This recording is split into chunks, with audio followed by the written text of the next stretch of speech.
entrant number 1.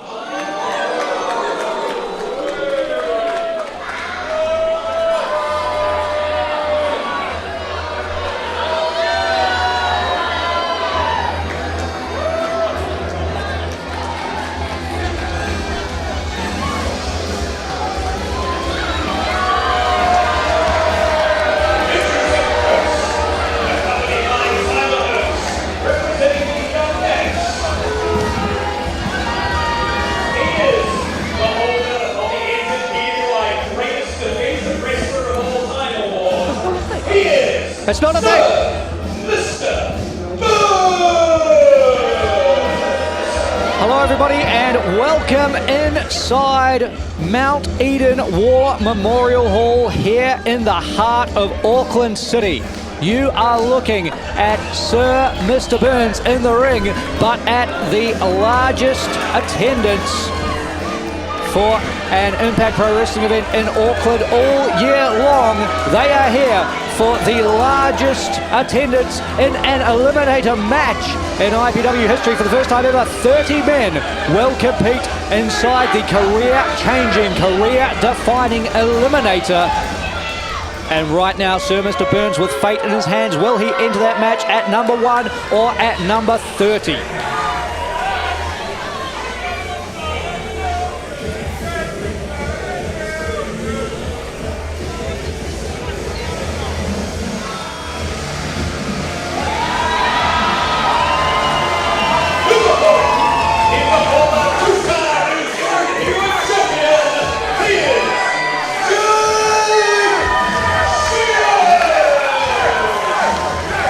Jake Sheehan, of course, with the same predicament as Sir Mr. Burns. Win and you will get the coveted number 30 spot. It's a spot that's never been held before. We've never had a 30-man eliminator before, but in a grueling matchup such as this, entering as late as possible is the name of the game. Of course, if Sheehan cannot overcome Sir Mr. Burns, he will have to enter the eliminator in position number 1. And as a man who has won the Eliminator from the final entry position in the past, Sheehan truly understands the gravity of tonight's assignment. And it doesn't hurt that there's a little bit of a personal flavour to this one as well. Of course, these two men first scheduled to go one-on-one at IPW's Nightmare Before Christmas. That matchup was unable to happen as Jake Sheehan had sustained an injury at the time. Sir Mr. Burns made it known he certainly wanted the match. And these two were part of our massive main event tag team matchup at our last event live in Hamilton. Tonight they go one-on-one with Eliminator implications. Here we go.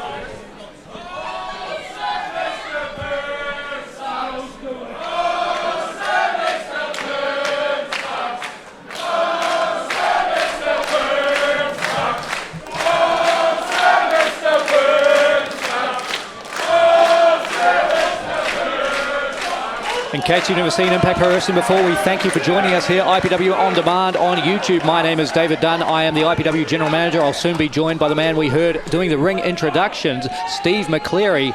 And right now, Sheehan and Burns looking to lock up, make this one official.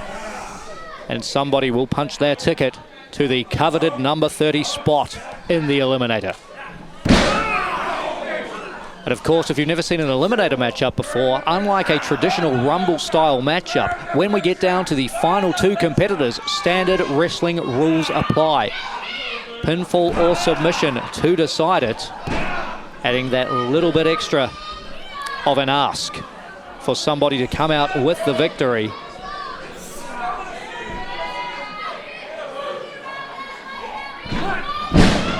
Beautiful side headlock takeover from Jake Sheehan.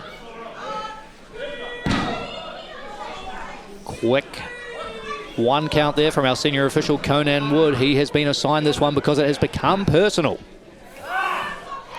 between Sheehan and Burns. But now the overarching goal of a definitive entry spot in the Eliminator hangs in the balance. Oh! Knife edge chop from Jake Sheehan and ow! As somebody who somewhat reluctantly found themselves in the ring with Jake Sheehan 2 years ago at this very event, I can tell you from experience, those things really hurt.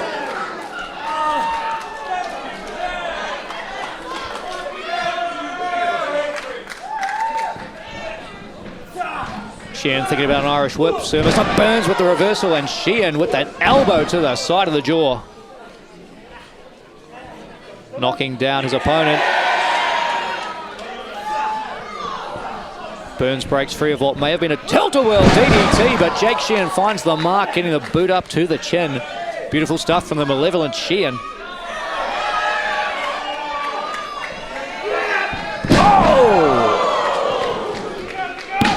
Into the cover, Jake Sheehan off that final cut-style suplex.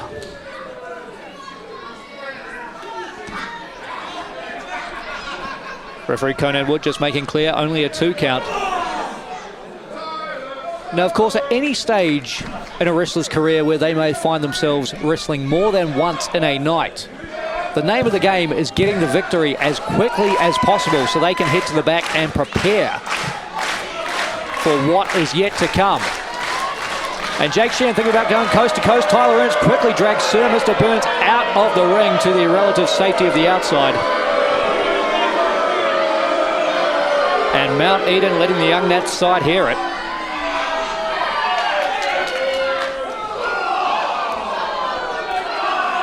That little bit of wasted time there from Jake Sheehan being distracted by Tyler Ernst proved to be the difference maker.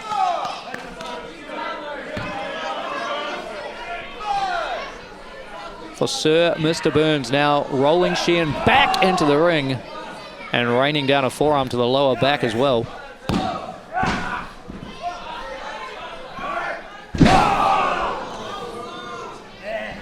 A few fans still filing in here in the opening stages of tonight's event, and we are already at standing room only.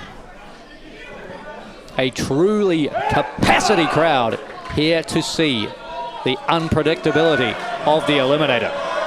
But who will enter number 1? Who will enter number 30? And will either man stand a chance, having already been through what is quickly developing into a very physical matchup? Mr. Burns proficient when it comes to submission, joint locks. Of course, we've seen the Kimura, the Luxon lock come into play, but it looks like Burns knows something about the state of Jake Sheehan. Perhaps he is not as recovered from that injury that put him on the sidelines in December as we thought he was.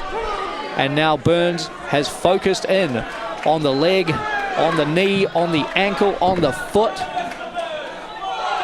Really starting to home in on a target here.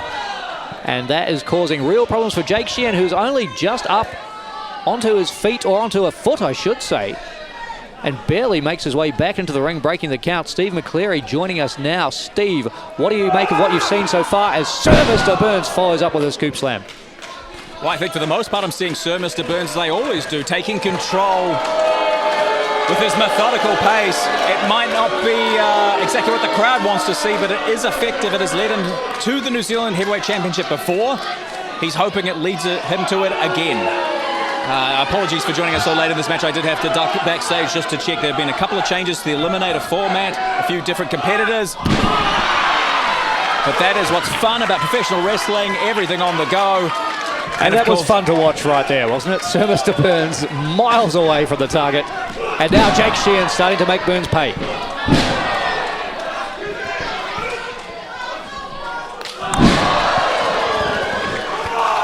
Now, David, tonight you'll have to sign the brand new Eliminator contract for whoever walks away after that 30-person elimination match. But is tonight the night you're going to sign the NZPWI Greatest Defensive Wrestler of All Time plaque that Sir Mr. Burns brings with him? Well, Sir Mr. Burns not looking too defensive right there as Jake Sheehan moves into the cover, not quite enough to put Burns away. The thing about that Eliminator contract is I will sign it because whoever wins the match will have truly earned that contract. Sir Mr. Burns has not earned that plaque. It's not an award that's been voted on by any people. Well, it's got your name on it. Anyone can type my name. What? Oh, what a tremendous reversal there. I mean, tensions have been building for months between these two competitors. They have been at each other's throats verbally. We're finally getting to see them one-on-one. And of course, the stakes couldn't be higher. The first and final entrance into the Eliminator. And it could be it right now. Jake Sheehan may have punched his ticket. Only a 2 count from Sir Mr. Burns, who is not looking like the greatest defensive wrestler of all time in there with Jake Sheehan. Well, then you shouldn't have given him that award. I mean, that's the key thing, Steve. I did not give him that award. But nevertheless, now back on the ring. Tyler Ernst up on the apron as Sheehan again looks to head coast to coast. I mean, this is what the young Nats are so good at doing. And Jake Sheehan dragged down all this body weight, planted on his feet. How is that injury holding up? Shoulders are down here. Oh my God!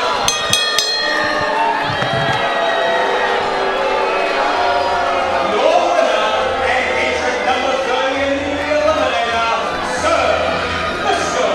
Burns.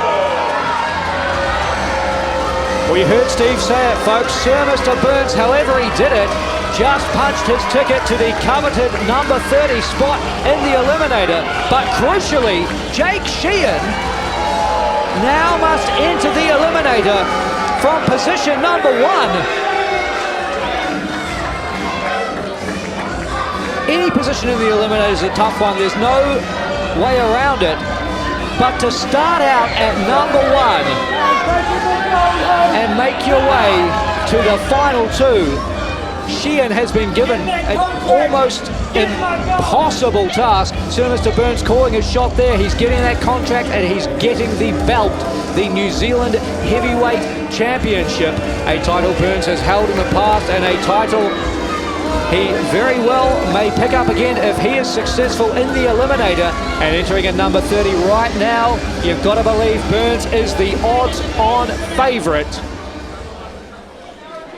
But what does this mean for Sheehan, and what sort of condition is he in after that matchup? How's the ankle holding up? Mount Eden. It is now time for the 2025 Eliminator!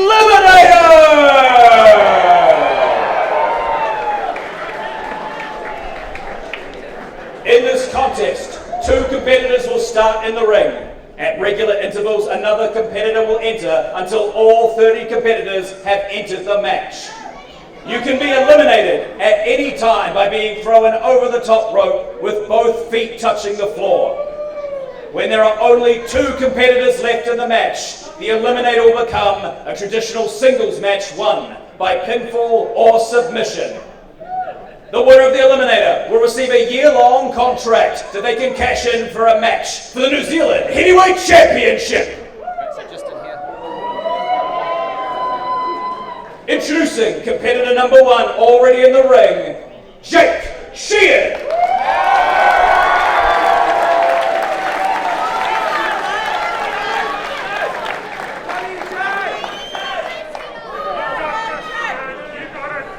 And now, the entrant, Drew, number 2.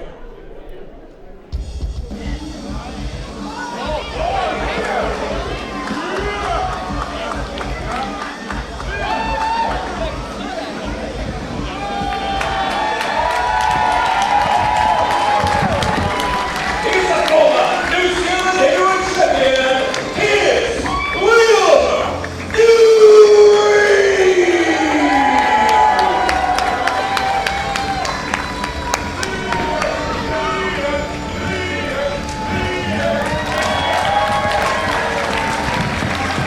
Welcome back to Impact Pro Wrestling, Liam Fury. Welcome back to Impact Pro Wrestling, the most successful Eliminator competitor of all time. Liam Fury taking out the 2013 and 2014 iterations of this matchup. I was speechless for a few seconds there, David Dunn. It's Liam Fury. And I just saw Jake Sheehan mouth the words, Jesus. He is facing off against an absolute legend in this ring. Of course, if you're not familiar with Liam Fury, I mean, I don't think we have the time to fill all of the accolades that Liam Fury has achieved. The first ever Aotearoa Tag Team Champion. Yep. Multi-time heavyweight champion. And look, I mean, just, it speaks for itself, doesn't it? Oh! could be a very sore return for Liam Fury. Hey, first ever steel cage match in IPW in New Zealand, won by Liam Fury. We called the whole event Cage Fury. Liam Fury is one of my all-time favorite competitors. I am thrilled to see him here, but can he go the distance? Well, one man who can't be thrilled to see him, Jake Sheehan, on the wrong end of that power slam, and Liam Fury constantly moving, but just landed on Sheehan's knees on the moonsault.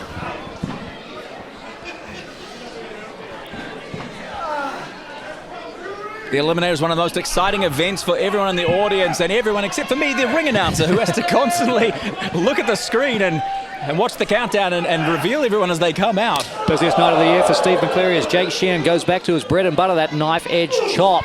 I will say the competitors in the ring obviously have a much harder time than I do. I do not envy them at all. I'm very happy where I am. Especially not Jake Sheehan, having already been through a grueling match against Sir Mr. Burns, now has to run the field, and already, let's see who drew number 3.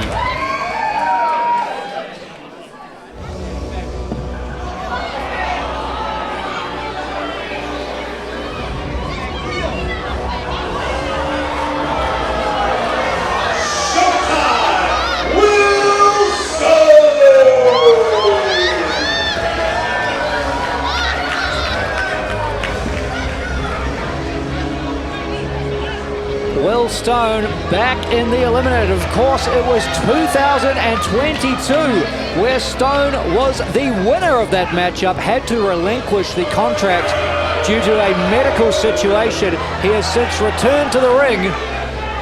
He is absolutely no more popular. I mean, he returned at last year's Eliminator match. He helped Alex Savage win. Alex Savage wouldn't be holding last year's contract without Will Stone. In essence, he's out of here!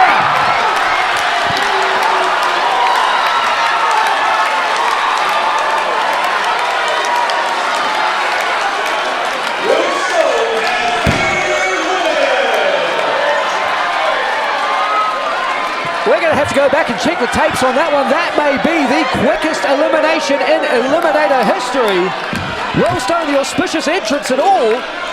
It had to be. He was in officially for 1 second. It can't have been longer than that. Phenomenal. Spent far more time on the stage than he did in the ring. I wonder how much his Magneto gear cost. I hope it was worth it. Will Stone's going to be furious in the locker room where he has to go back and strategize with Alex Savage about that Eliminator contract. Yeah, man, surely Will Stone was planning to win the Eliminator. Oh my God, look out! New entrant coming out is Jake Sheehan teetering on the apron here. Sheehan breaks the grip of Liam Fury. Who's number 4?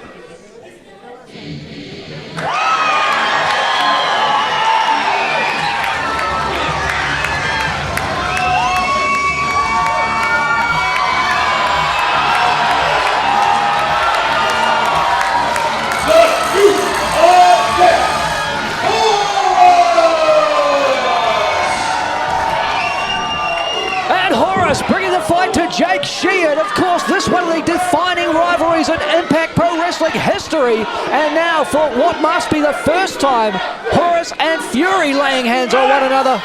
Well, that's one of the wonderful things about the Eliminator. You can see people facing off against each other you'd never expect, or the return of old rivals. Some dream match situations coming to fruition tonight. I mean, inject a triple threat between these three into my veins, please. Yes. All former New Zealand heavyweight champions, all 3 men desperate to get back to that position, and winning the Eliminator contract could be their ticket to the top of the mountain.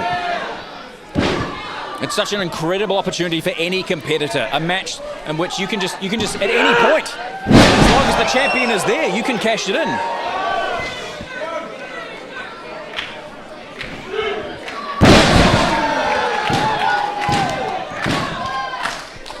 Mount Eden rallying behind Horace as he powers Liam Fury up for the 3rd. Oh, very smart there. Liam's in trouble. Now Sheehan sending Horace over the top. Oh my goodness.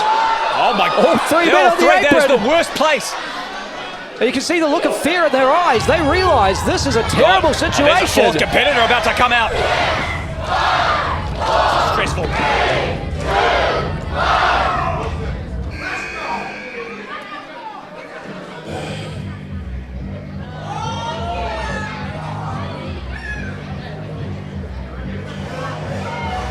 Fury and Horus deciding to step back in from the apron. A gentleman's agreement to not try and eliminate each other. As we see Tekaha. Welcome to Impact Pro Wrestling, Tekaha. Welcome to the Eliminator. Steve McCleary, I'm on my feet here. That's the only place to be, right? I mean, I'm having to get up and down to do these announcements. An electric atmosphere here in Mount Eden, in the heart of Auckland City, as Tekaha running riot on the field currently in the Eliminator. I mean, this is the place. You make a splash here in the Eliminator, you could punch your ticket to the main event of any event over the next year. That has stressed some people out. Tekaha does not look stressed at all. Does he look stressed to you? No, Tekaha looks ready for this moment, bringing the fight to Liam Fury as Sheehan and Horus pick up where they have left off time and time again in an IPW ring. We saw these men in a brutal, career-shortening fans bring the weapons matchup. And if we were to run through the rivalry between Sheehan and Horus, we would actually be here for the entire Eliminator. That's how in-depth it is. Luckily, I think you can check most of it out on IPW On Demand on YouTube. Absolutely, and it does appear they're writing a new chapter here tonight. Scoop slam from Horus, shoots off the ropes, follows it up with a leg drop. That just shows how dangerous they both know each other are. Oh, here we go again. Ring starting to fill up. Good luck, Steve.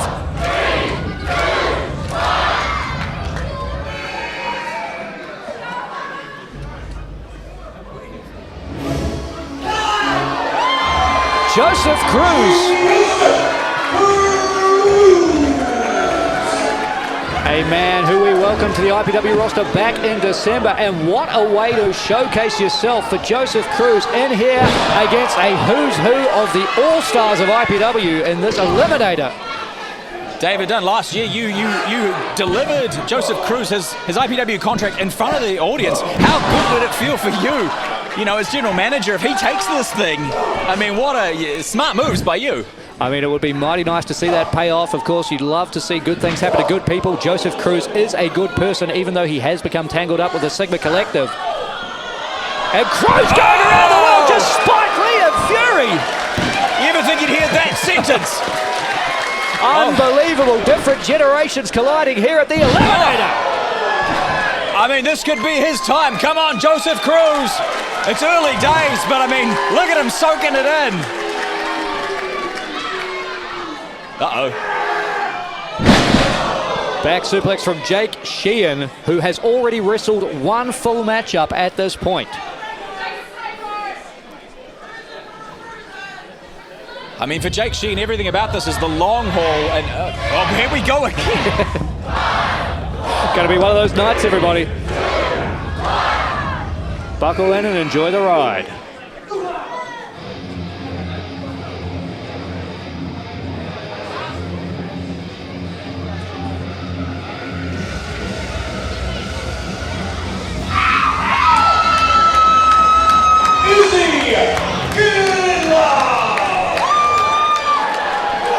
Well, Steve, we talked about Joseph Cruz making his IPW debut as an official part of the roster. What a way for Izzy Kinlock.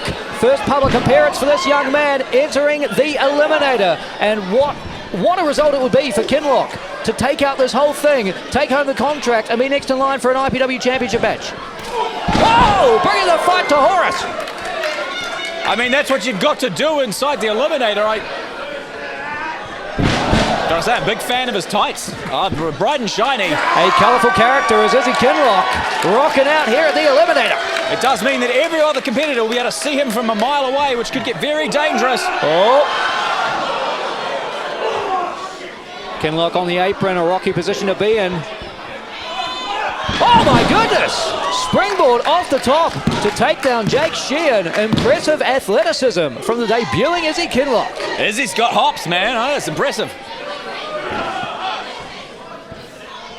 And I think at our commentary desk, we have settled into not sitting down for the next hour. There is so much action here, even just following it all. Jake Sheehan on his knees outside. I mean, Izzy Kinlock, imagine if he could say, yeah, I eliminated Jake Sheehan. You're a made man at that point, win or lose the Eliminator. Steve McCleary and myself standing like so many other members of the audience here tonight in Mount Eden. Auckland City has turned up for the Eliminator, but who is turning up next?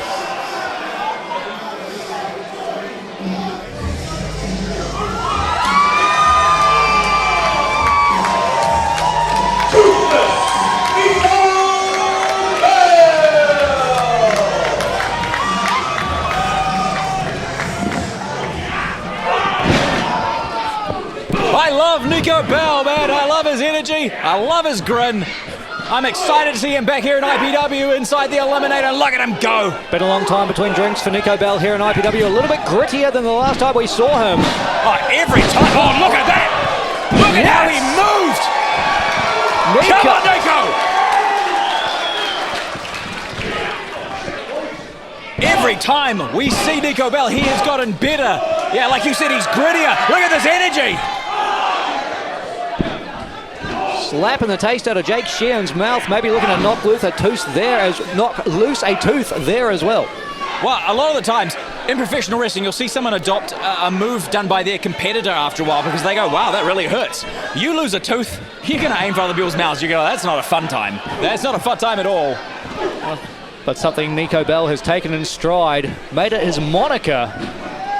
He's not afraid of being toothless, and he's not afraid of encountering some damage along the way to achieving a result such as taking out the Eliminator.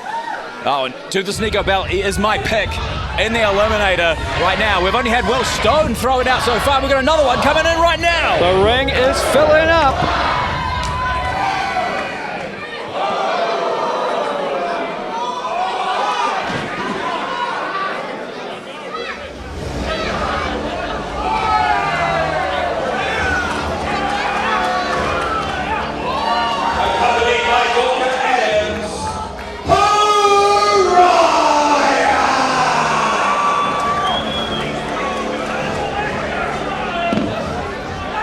Well, Steve, you talk about a new look. The mood has changed. Here at Mount Eden, you continue, man. I do not know what to say about Pariah right now. Oh, my goodness. Pariah doing all the talking very physically right here. And now, take a look. Monstering Joseph Cruz. Pariah has been unleashed, both literally from those handcuffs and metaphorically through these sessions with Dr. Adams. Oh my God! Spinning chokeslam from Pariah drills Toothless Nico Bell. That is not what Toothless needed in this match, I tell you. And I mean, he's like he's in a frenzy round. He's just looking at who he can tear apart.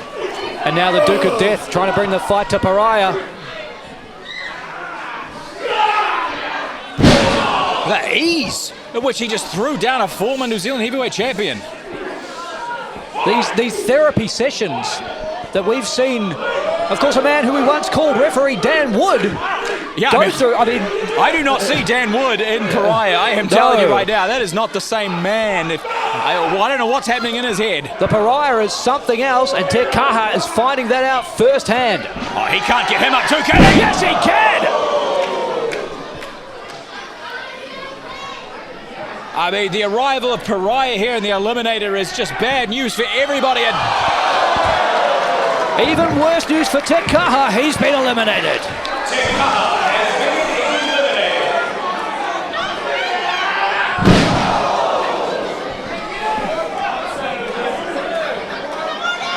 Oh, get ready, Steve, on that microphone. Kenlock out of here too.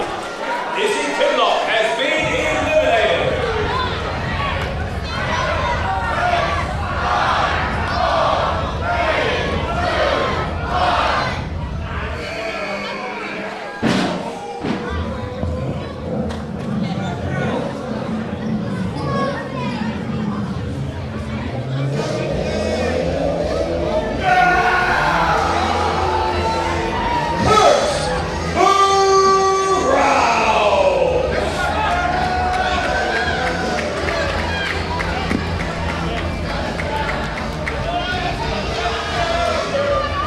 Kurt Brown been making waves in New Zealand professional wrestling and right now squaring up to Pariah.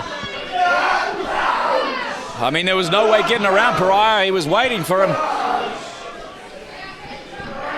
And it looks like Kurt Brown didn't want to get around him. Except for quite literally there for the drop kick. Misdirection from Kurt Brown paying off. Pariah's down. Oh, he's back up. Pariah's back up.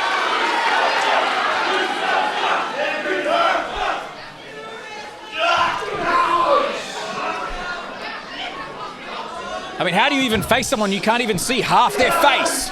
You can't tell if they're in pain or if they're enjoying it. Oh. I think it's pretty clear Pariah enjoyed that one.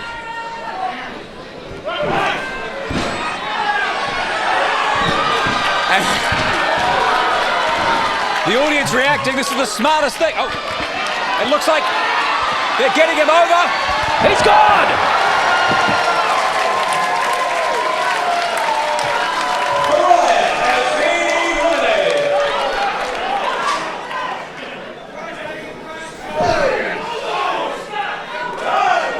A temporary alliance between everybody coming together to eliminate the threat that was Pariah.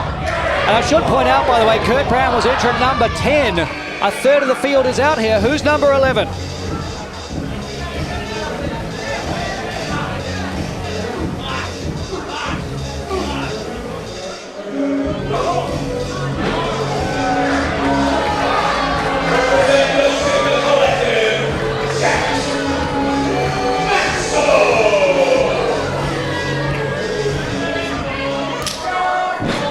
Jack's Maximum, an official part of the Sigma Collective. We are unsure of the status of Joseph Cruz, who found himself accidentally bundled up in Perfect Peter Parr's coat at one of our last events. Will there be an alliance here, or is it truly every man for himself? Of course, there can only be one winner. But it's not like we haven't seen strange alliances leading to members of a team or a faction walking away with the contract.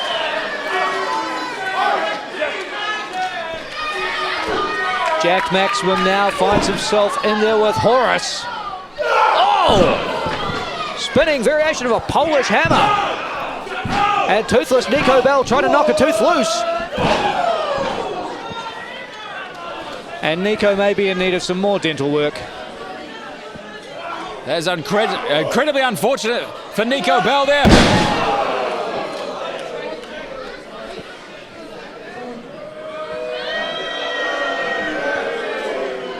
And Maximum flexing, leaving himself open for Jake Sheehan to try and get that scoop slam. But the headbutt knocks him down. And folks, Jake Sheehan has been in this matchup, entering at number 1. He's been in there for more than 18 minutes at this point, not counting the length of the matchup against Sir Mr. Burns.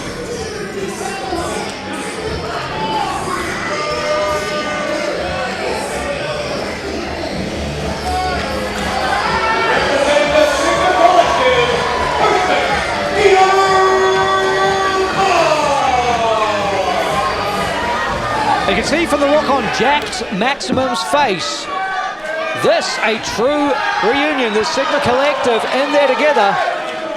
This is great news for the Sigma Collective and possibly not for anyone else. Joseph Cruz trying to figure out where he fits in with this group. Bit of a size differential between the three of them. I don't really approve of this for Cruz. The Collective putting Cruz to work against Kurt Brown. I mean, this is bad news for anyone that the Sigma Collective focuses their attention on. You're exactly right, Steve. We've seen temporary alliances, but this a true tag team here in the IPW ranks. A bond unlikely to be broken in favor of circumstance. And they've got a third. A third has come into their relationship. This could mean anything. Numbers don't lie, and they spell disaster for everybody left in the ring. That is not a part of the Sigma Collective.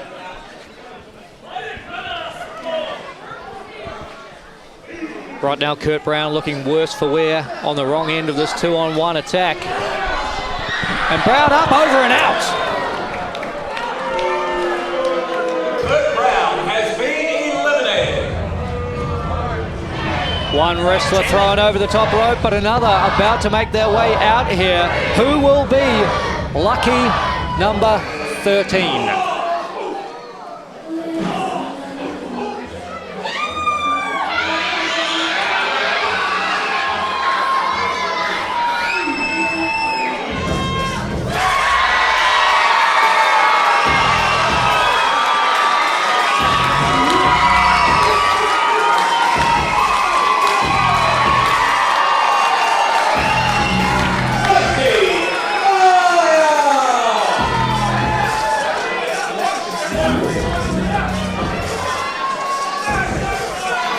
Mighty Maya made it abundantly clear she wanted to be part of this year's Eliminator matchup. Who could turn down that prospect?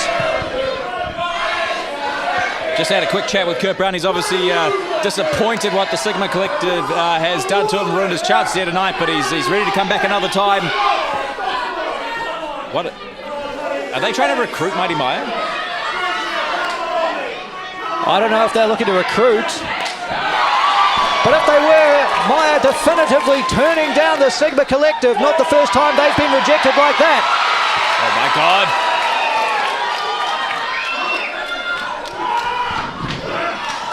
Very nearly a collision on the apron. And Perfect Peter Parr has lost all contact with the ring. He's clinging onto Jack Maximum. Parr's eliminated. And so's Maximum, courtesy of Mighty Maya.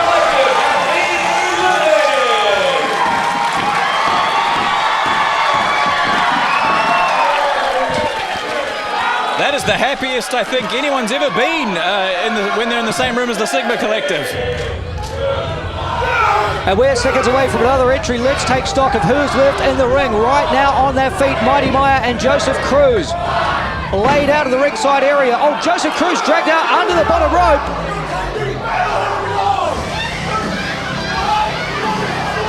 Representing capital,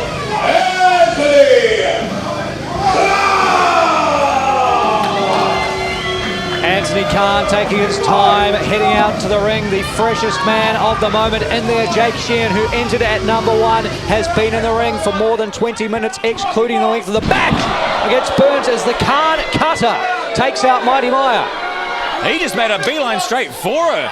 Making a statement as he delivers that spinning Taekwondo-style kick to the midsection of Horace, who is still in this matchup. Liam Fury entered at number 2. He's still in this matchup. Toothless Nico Bell still in this matchup. Joseph Cruz technically still in this matchup, but being forced to squat for the Sigma Collective as penance for allowing them to be eliminated. This is what happens when you fail. Khan has Liam Fury up. Oh, shoot! Liam Fury's, I can see his eyes from here. They are glassy. I mean, Liam has a history of concussions. That is not good news. Anthony Khan got all of that GTS, and now Nico Bell homing in on Fury. Perhaps he sees the weakness after the GTS. Splash in the corner from Bell. Khan turning his attention to Jake Sheehan, who's been in this matchup the longest. Liam Fury! Oh! That's how you do it. Go to sleep. No! See you later, Nico Bell!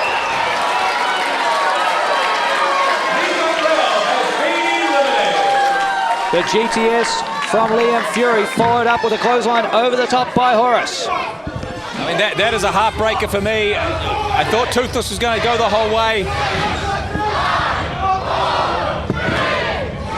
Joseph Cruz still squatting at ringside as we await entrant 15. We're halfway through the pack.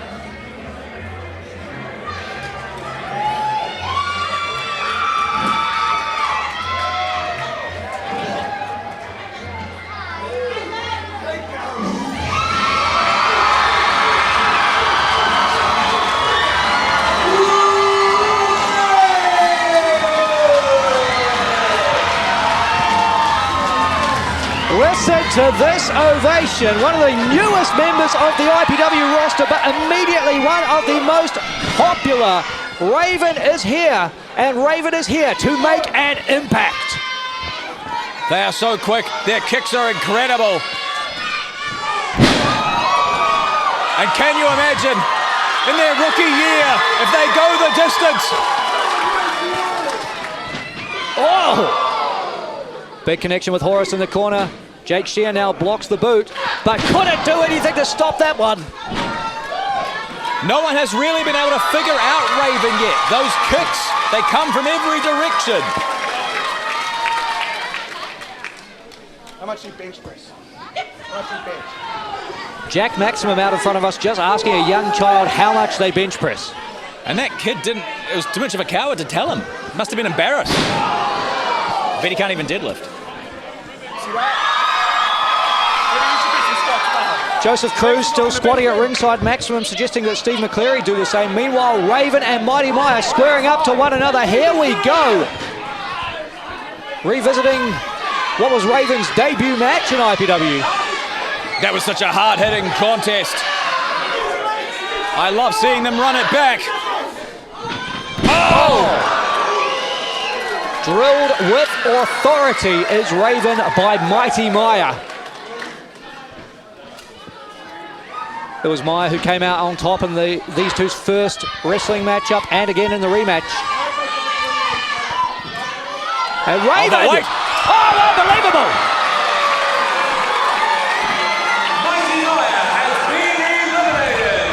Raven with a measure of revenge on their first opponent, eliminating Mighty Maya from the Eliminator as we await our 16th entrant.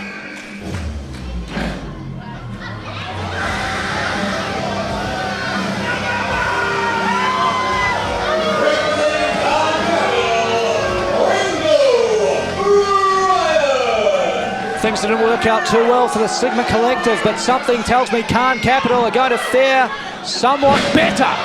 Ringo Ryan and Anthony Khan, two of the most vicious and violent men I have ever met, who are willing to do just about anything it takes to achieve their goal.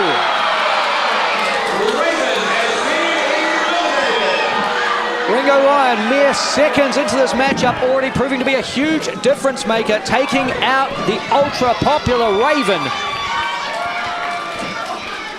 And just like we saw, even though it was briefly with the Sigma Collective, Khan Capital teaming up, taking control. And whipping Jake Sheehan into the corner. Jake Sheehan looks in absolutely terrible shape, Steve. He has been in this matchup coming close to 30 minutes now, and of course the matchup with Sir Mr. Burns before that. We've seen Sheehan compete in the Ultimate match before. We know he's got great endurance. This is different. The Eliminator is different. You've got people coming at you from every angle. There's no rest periods. He's doing his best, but I mean... Every entrant fresher than the last. This is hell on earth for Sheehan, who right now is tasting the boots of Anthony Khan in the corner. Yeah, look, I'm getting tired just jumping up each time and, like, you know, saying a name and then jumping back onto commentary. I can't imagine being a competitor in this thing. Look out, oh Sheehan. My God. Sheehan being dangling over the top rope here. This is a bad spot for Sheehan, who manages to fight his way back in. And another entrant already out here.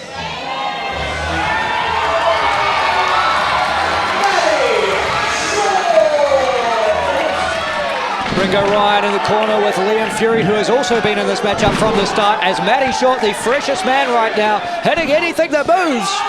Oh, the short stack powerbomb to Jake Sheehan. Will 17 be the lucky number for Matty Short? Oh! Horace is definitely not having a lucky night. Yikes. And Matty Short backing it up.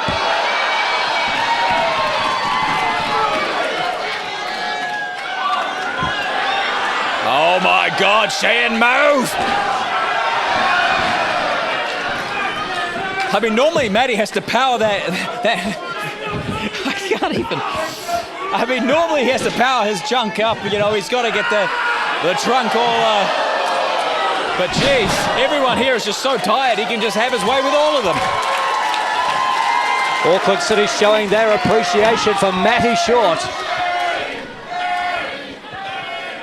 And Joseph Cruz is still outside the ring doing squats at the behest of the Sigma Collective. I don't know how that's going to help him win the match. You can keep count. Yep. Good. Yep. All right, Jake. Maximum thinks we're keeping count on the squats, so please just pretend we know. 100, 101, 102. Meanwhile, entrant 18 into the 2025 Eliminator.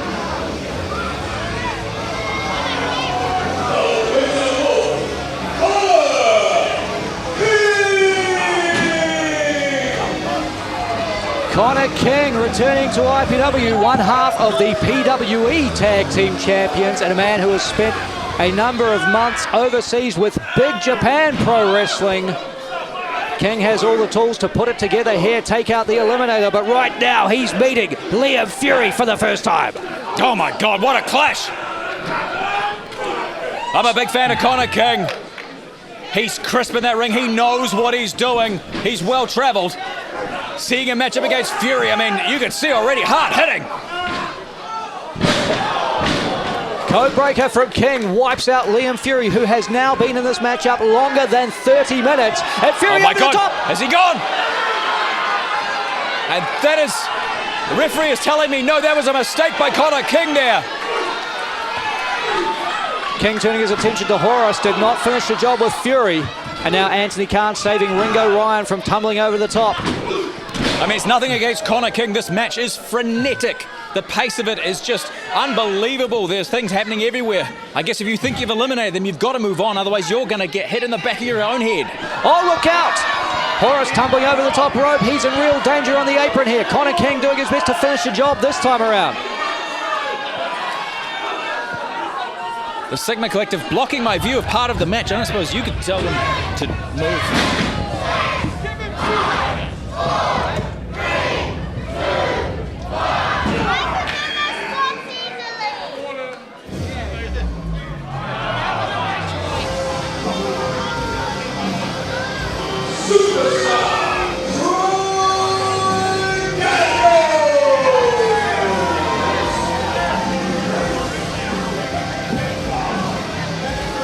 The Khan Capital portfolio continuing to return gains here at the Eliminator. 3 men in the ring, currently part of Khan Capital. A huge numbers advantage for Khan, Ryan and Daniels. Yeah, I mean, this is terrible news for every other competitor in this match and the ones who haven't even arrived yet. Khan Capital is controlling the Eliminator. Jake Sheehan doing his best to get back to his feet behind Khan Capital. Sheehan, when you factor in the length of the matchup with Sir Mr. Burns, has been wrestling for more than 40 minutes at this point. You saw the precision there of Ringo Ryan. They're all doing their pose with the fist up. He still kept breaking it to kick Maddie short on the ground. And now Ryan and Sheehan tangling in the corner as Sheehan desperately tries to get Ringo Ryan over the top. Anything to weaken this Khan Capital side, because if 3 men remain in this matchup as a unit, Khan Capital will be simply unstoppable. Yeah, every other competitor, they have to get on the same page here. They have to recognize what's happening. They are getting picked apart. Not a lot in common between Sheehan, Fury and Maddie Short and Horus, but they do. They have to unionize, Steve. You're right. They have to rally at least temporarily, or this is game over. Liam Fury now on the wrong end of a 3-on-1 beatdown. We can only hope the next competitor is a game changer.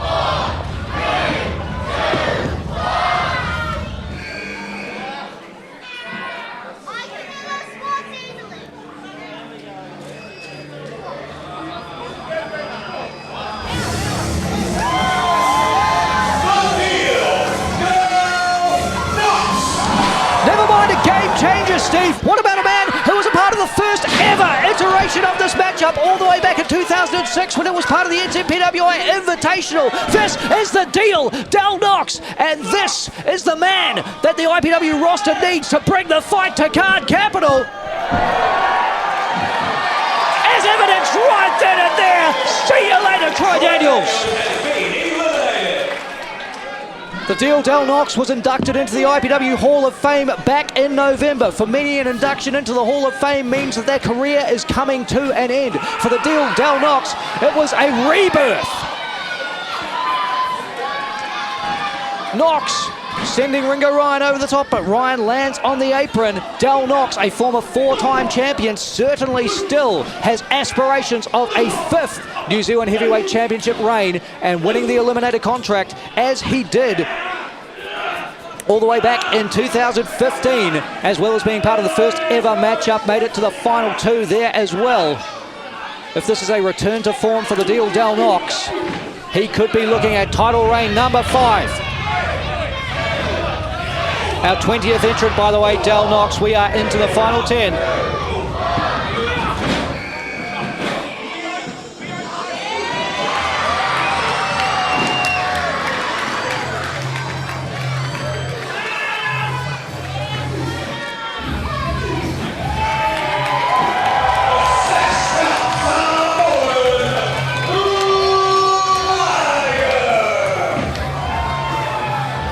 The ring is starting to fill up. Entrant number 21, Liger, a man who cashed in the 2018 Eliminator contract and became New Zealand Heavyweight Champion at the expense of Liam Fury, a man who's still in the ring, but right now, short-tempered, having their way with the Winter Wolf, Connor King.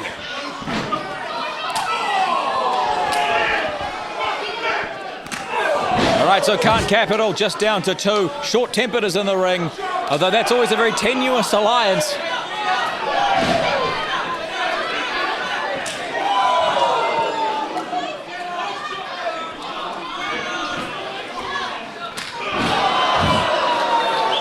Case in point, Steve. Yeah.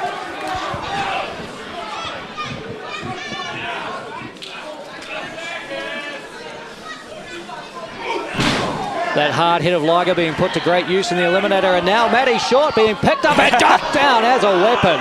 Sometimes you've just got to use your friends as well, you know. Put them to good use. Anything goes in the Eliminator. If it can happen, it probably will. Oh, and Joseph Kroos. He's been brought back in, but he's been squatting for like 15 minutes. And the hell? What are they doing?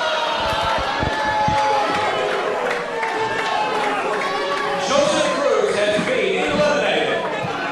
The Sigma Collective no longer legal participants in the matchup, but it doesn't matter. An elimination is an elimination, no matter who scores it. Yeah, you can throw yourself over the top rope if you wanted to. I don't know why, but occasionally it happens. I don't know why the Sigma Collective wanted to do that. They couldn't bear the thought of Joseph Kroos outshining them. We've got a situation on the apron here. Ringo Ryan in trouble. Del Knox in trouble as well. Anthony Khan going to work. And we've got yet another competitor on their way out, number 22.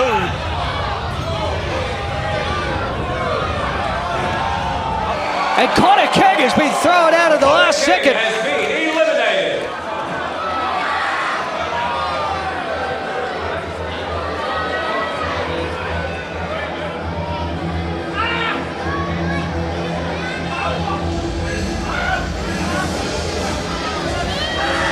Representing your Nats,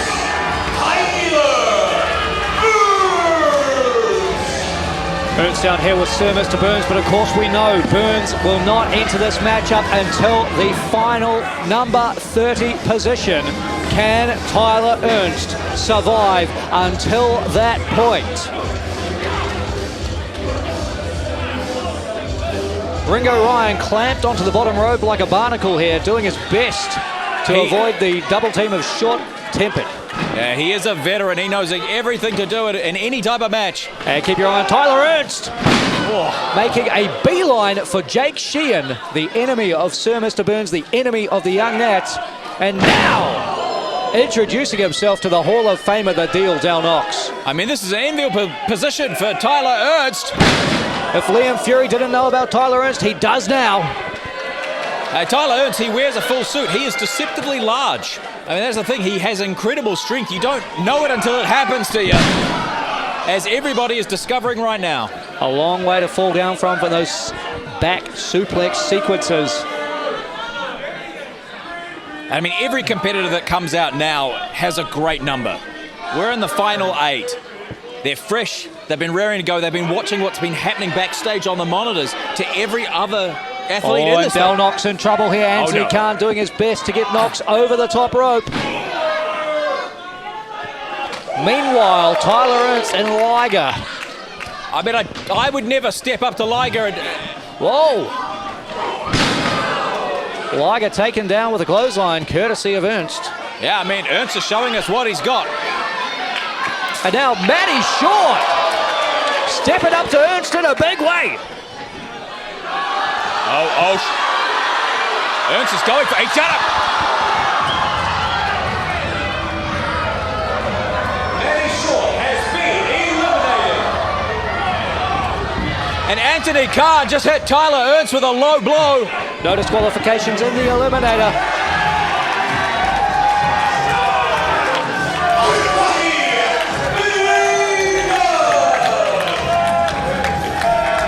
And Vinidad has locked eyes with Anthony Khan, making a beeline for Khan. Ringo Ryan now bringing the fight to Te Tahi. And this is dangerous in the Eliminator. When you've got a grudge against someone, it can take your eye off the ball, but I mean, it could be just the... Oh, yes!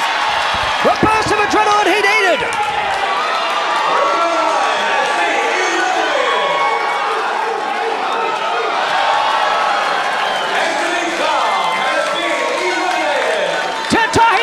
Like a wrecking ball, evening the score, taking out the entire Card Capital lineup.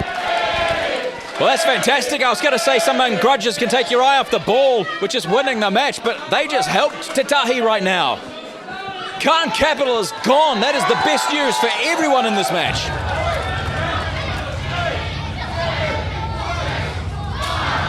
And the spirit of competition breaking up the done deal.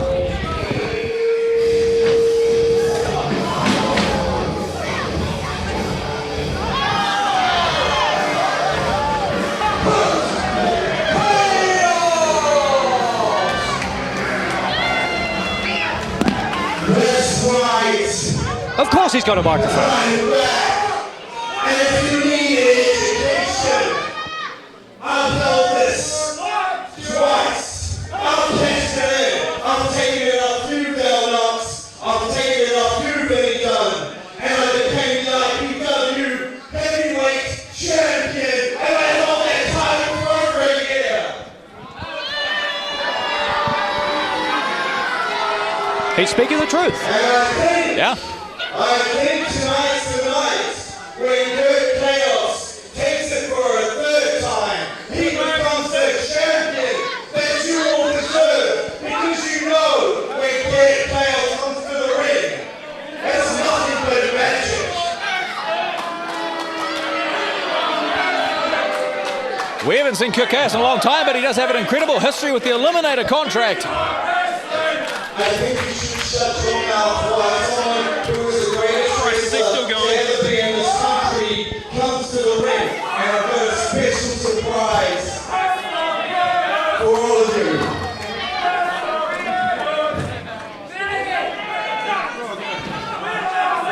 To expand on your point, Steve, crucially, Kirk Chaos has a great deal of success with the Eliminator contract, but never in the matchup itself. Chaos has cashed in that contract twice, but he's never won an Eliminator. I think the three of us should become a new faction. The three of us should become the Triangle of Chaos. Ooh, okay.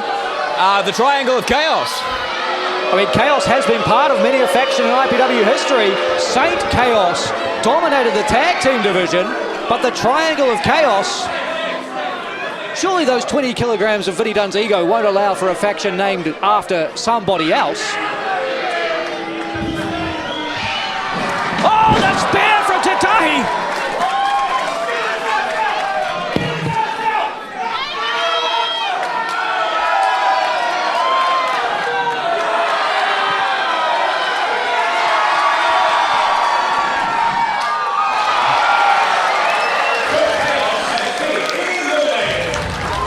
It's a resounding no to the Triangle of Chaos when it comes to the done deal.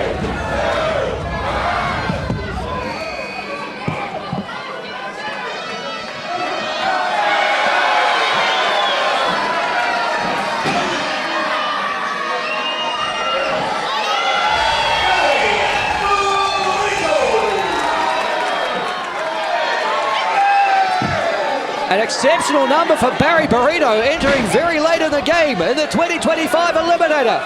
Barry Burrito has never won the Eliminator, but that's how it goes. This could be the night. He's got a 50-50 chance. He either wins or he doesn't. That's how maths works. Incredible odds for Barry Burrito. Barry Burrito bringing the fight to Jake Sheehan, who has been in this matchup for an astonishing 45 minutes at this point. And then about 10 minutes before that against Sir Mr. Burns, who's no slouch. The longest night of Sheehan's life, no doubt about it. Look, I'll tell you something real quick. When I was giving the re-announcements for the rules for the Eliminator, I did them pretty slow. I did them slow to give Sheehan a little bit to get his breath back. I didn't think it was fair. The Eliminator had to follow directly after that match. But I mean, I didn't think he'd be able to last this long. It's an incredible inning from him. An astonishing effort from Sheehan as Barry Burrito in real danger here. Del Knox doing his best to get rid of Barry over the top rope. Liger in trouble on the apron, courtesy of Vinnie Dunn. And Sheehan picking his spot, trying to get rid of Del Knox as well. That's very smart. We've got another competitor already on his way. Barry Burrito trying to drag Del Knox over the top rope as Jake Sheehan tries to boost Knox from the bottom.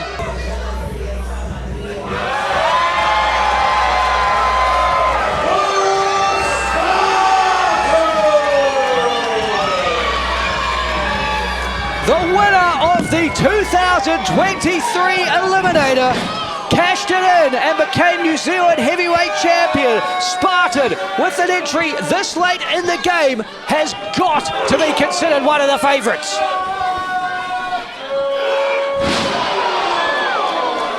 I mean, yeah, Spartan, he's done it before. He has such a mean streak right now in comparison to the Spartan of 2 years ago. He's angry. He's got a chip on his shoulder. Oh, look at this, Steve. Oh, my God.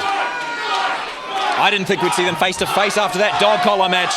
As vicious and violent as a matchup as we have ever seen in IPW's entire history. The dog collar matchup between Spartan, who just crushed Tyler Ernst in the corner, and Horace.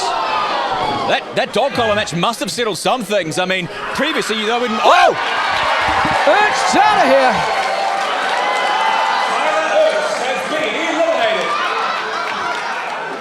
And Del Knox and Barry Burrito working together. They just tried to eliminate each other seconds ago, but with Spartan potentially getting thrown over the top and out of here.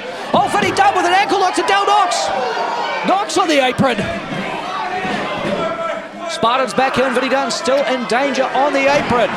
Let's take stock of who's in the ring. Vinny Dunn bringing the fight to Liger. Spartan putting the boots to Barry Burrito in the corner. Somehow Liam Fury and Jake Sheehan still in this, entering at numbers 1 and 2. And Horace, who has in essence been in there the entire time at number 4, still in the matchup as well.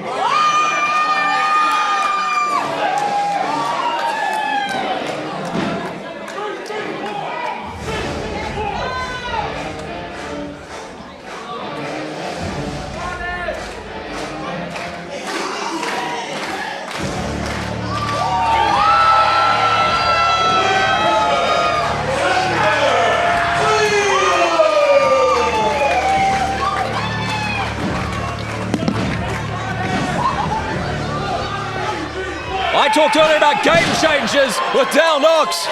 Xander Taylor is the definition of a game changer. He is number 27 of 30. Oh my God. 27, a historically significant number in 30-person Rumble matches.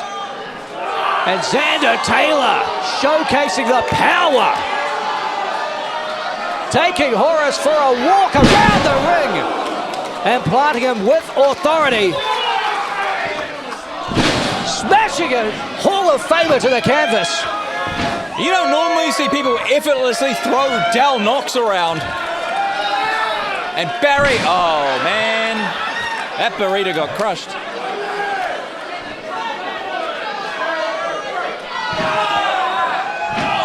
Here we go. Liger and Xander Taylor squaring up to one another. Headbutt from Liger. Oh my God. Oh, wow.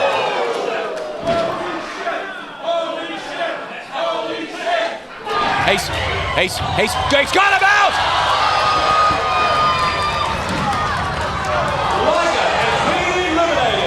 The winner of the 2018 Eliminator will not be the winner of the 2025 edition.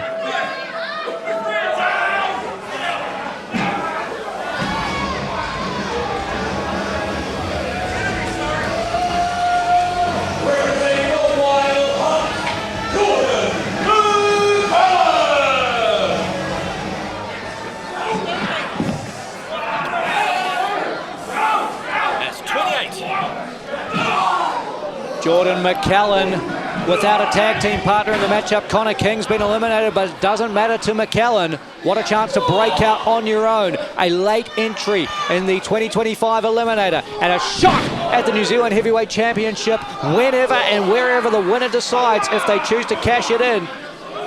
Oh, look at that, McCallan and Taylor face to face.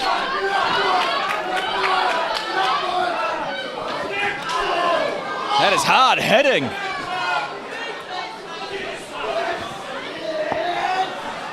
And McCallan tenaciously doing his best to get Xander Taylor over the top rope. His friends call him the Honey Badger.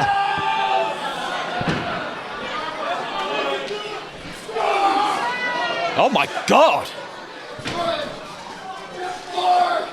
And McCallan fighting for his life in there with the limit breaker. I'm starting to think Taylor doesn't even know how strong he is. Everyone else knows. The entire IPW roster finding out about Xander Taylor, no doubt about it. I do question he probably could have thrown McCallan outside the ring. Taylor having too good of a time in there as we await entrant number 29.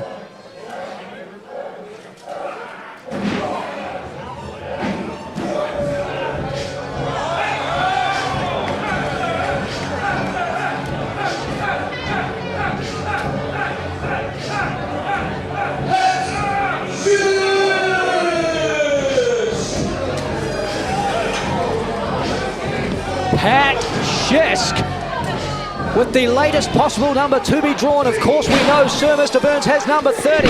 Pat Shisk out here hitting anything that moves. As a former Aotearoa heavyweight champion, Shisk already one of the best in the game. And when you factor in this late entry number, this match is Pat Shisk's for the taking. Boy, talk about entry numbers. Liam Fury and Jake Sheehan, number 1 and 2, are still in this match. North of 50 minutes in the Eliminator for those two. That means Sheehan has been wrestling for over an hour. And Pat Shisk knocking down the deal, Del Knox. Yeah, if I was Jake Sheehan and Liam Fury, I would stay as far away from Pat Shisk right now. He is fresh, he is tough. In fact, if I was anybody, let Taylor and Shisk go at it.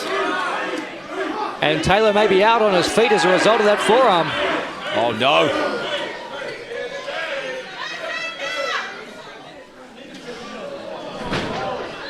Damn, he just dropped Taylor. I mean, oh no, Barry, no. Barry Burrito plucked out of the sky. It's okay, he can come back from Barry Burrito has been eliminated.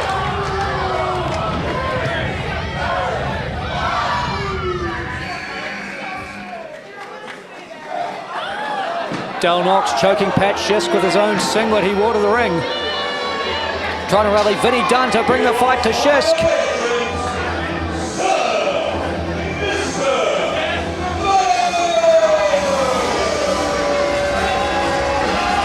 Sir Mr. Burns has been in action earlier tonight, but only for around the 8-minute mark. He has since been back in the locker room area, resting, recuperating, recovering for north of 50 minutes to enter at this, the final position, number 30 in the Eliminator. Everybody who was a part of this matchup has been out here now, Steve. We've seen eliminations galore over the course of the night, but we have now seen the final of our entrances. I mean, this is it. We've got the field. One of these competitors. Oh, my God. A long history going back 20 years between Liam Fury and Sir Mr. Burns. Most of it not good, though. Burns and Fury at one stage were the first ever IPW New Zealand Tag Team Champions. But, of course, they were part of the first ever cage match at IPW. Yeah. I'll never forget the crimson mask across Sir Mr. Burns' face. Sir Mr. Burns and Del Knox, both currently residents of the Hawke's Bay, trying to find some common ground as Burns. I mean, he's trying everything. At this point, just start bribing them. At Auckland City, letting Burns know what they think. Oh my goodness, God. Steve, we're going to see it. The greatest move in professional wrestling. It's knocks out, baby! I never thought I'd see it again, David. Oh Fury just eliminated Del Knox. Del Knox has been eliminated.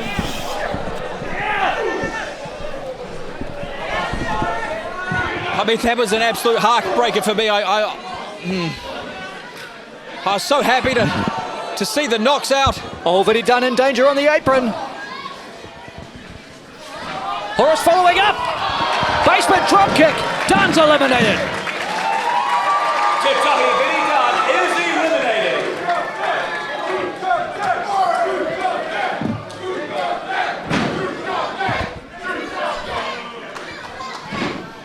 And this is the late stages. We have every competitor. Everyone in there knows there's going to be no more surprises. They can just focus on either staying safe or eliminating other people.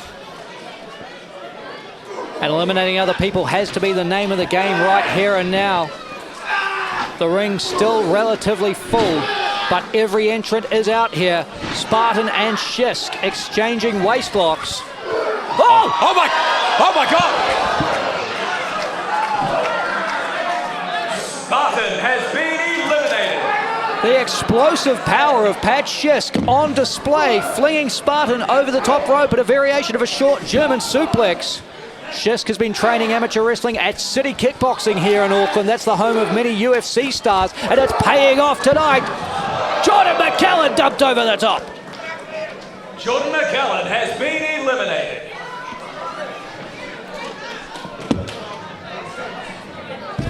If Pat just could stop eliminating people for just a few seconds so I could catch my breath.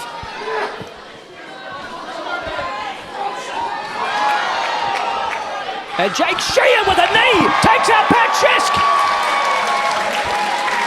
Pat Shisk has been eliminated.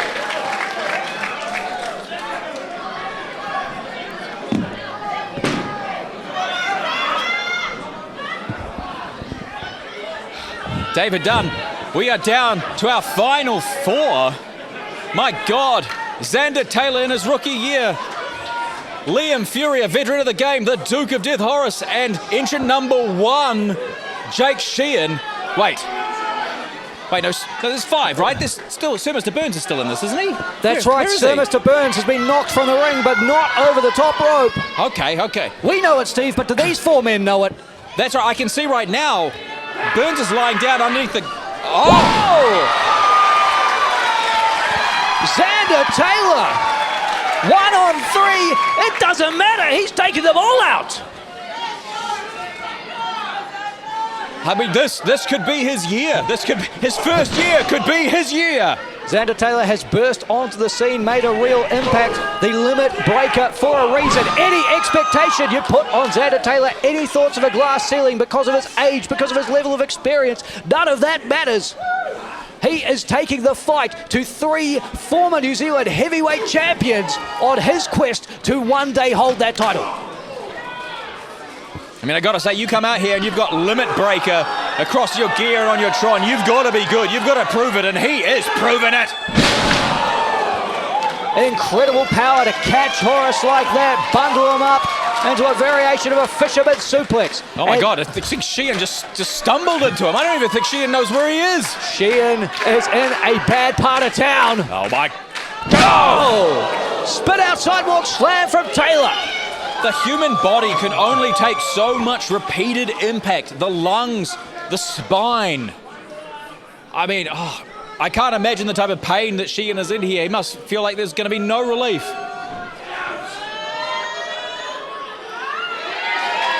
And Liam Fury now up in the Oklahoma Slam position as Xander Taylor picks which side of the ring to eliminate Fury from the Fury to the tables. Xander Taylor has been eliminated. Liam Fury, who is a few seconds away from having been in this matchup for 1 hour, still with the strength, still with the presence of mind to score an elimination and take out the limit breaker. But now, Fury and Horus, they're on the apron, Steve. This is incredibly dangerous. It is the worst place to be. Jake! Sheehan teetering, both feet have to touch the floor. Oh my God, but now all 3 reminiscent of very early on in this match. Super kick to the midsection as we reach the 1 hour mark. Oh, really? Oh my God, this is so stressful. Oh, look at that though. The impact of the super kick sent Jake Sheehan back into the ring. Oh, he can't. Oh, no. Hey, it's fine. Fury's out of here. Liam Fury Burns. is eliminated. This is now a one-on-one singles contest. Only a 2 count. Senior official Conan Wood right there. We are now into the match beyond.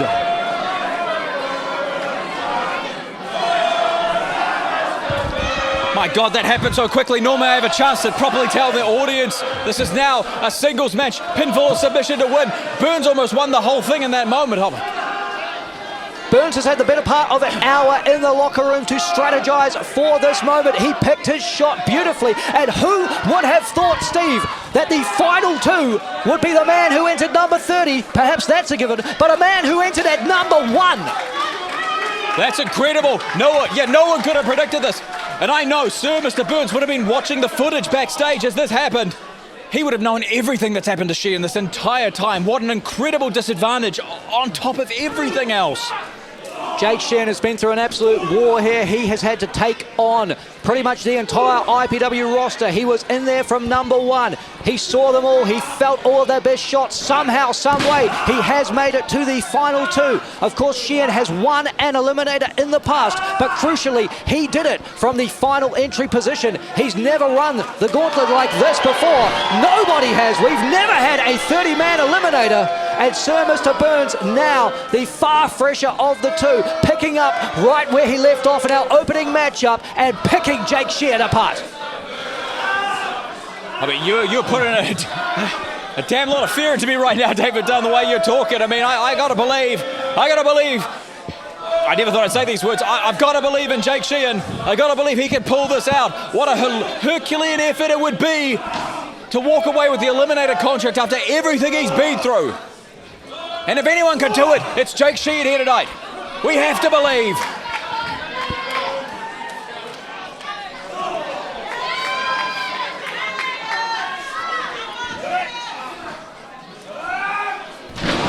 Arm breaker from Burns. Now looking to follow it up perhaps with a knee into the arm. Sir Mr. Burns, he is the submission specialist supreme in this Into ring. a cover here, Conan Wood right on top of it. Sheehan gets the shoulder up. And he's going right back to that arm, just snapping it down. I mean, that's what he is all about. Okay. Audience chanting, "You're still bald." I'd just like to mention that that is not a choice. That is just something that happens to at least 45% of all adult men. Plenty of things to knock Sir Mr. Burns about. Yeah, I mean, there's his attitude, his conduct, everything else, his ring gear. But you can't knock his skill. At the end of the day, you can't knock how good Sir Mr. Burns is. Oh, and somehow Jake Sheehan still with the energy to connect with a drop kick, sending Mr. Burns scurrying to the corner to regroup. Big knife edge chop. Yeah, you can hear Sheehan still has strength from how loud Sir Mr. Burns screams. Jake Sheehan, the longest reigning New Zealand heavyweight champion of all time. This is a man who knows what is required at the highest level of his sport. And putting together a flurry now. Backdrop suplex to Sir Mr. Burns. And he might have it right here. Shoulders of Burns out. Burns gets the shoulder up. I mean, Sheehan might be operating just on muscle memory right now. Just pure reflex in this ring.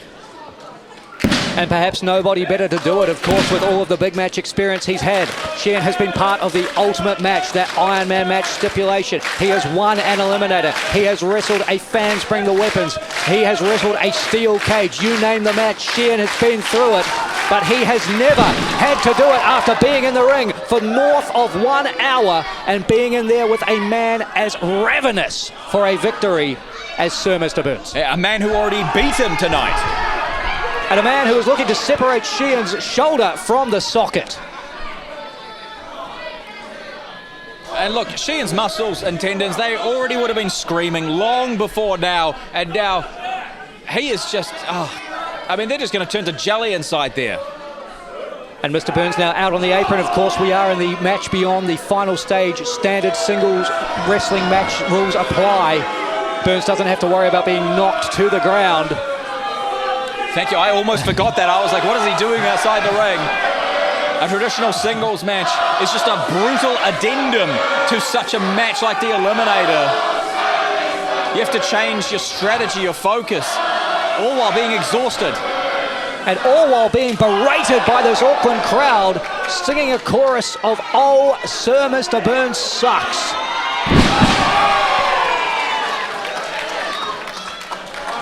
I mean, at least they remember he was still knighted.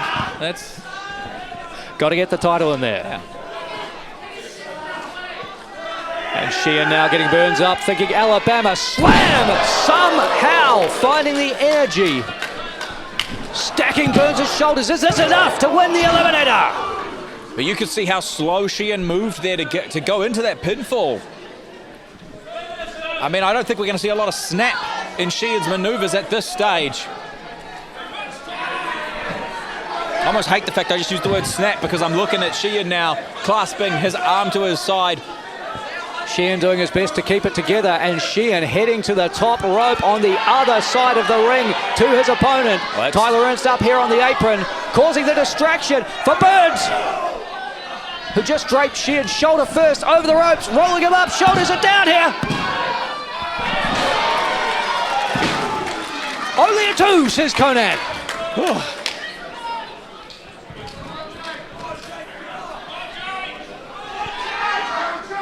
Of course, Steve, both of these men former New Zealand heavyweight champions. They desperately want to get back to that position. The Eliminator contract, the best way to do it. The last 10 times the contract was cashed in, an 80% win rate for the holder. Can you imagine, I mean, competitors like either of these two holding that contract, that's a 100% chance that they are walking away as champion whenever they decide. That's what it's all about. But this has to be the last flurry that Jake Sheehan has in him. I think he's looking for that purge. Oh my God, he got all of it! He's done it! Jake Sheehan just needs to roll Burns over. He just needs to get him onto his back. And Tyler Ernst up on the apron, desperate to distract our referee because he knows Burns is finished.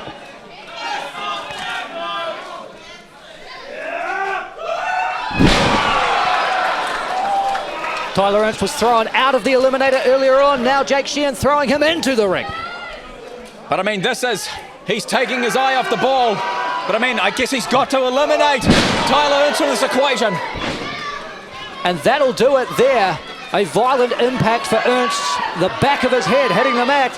And Burns goes low! Conan Wood trying to drag Tyler Ernst out of the ring. Burns with the low blow and the roll up. Not like that! Not like that! Kick out Sheehan!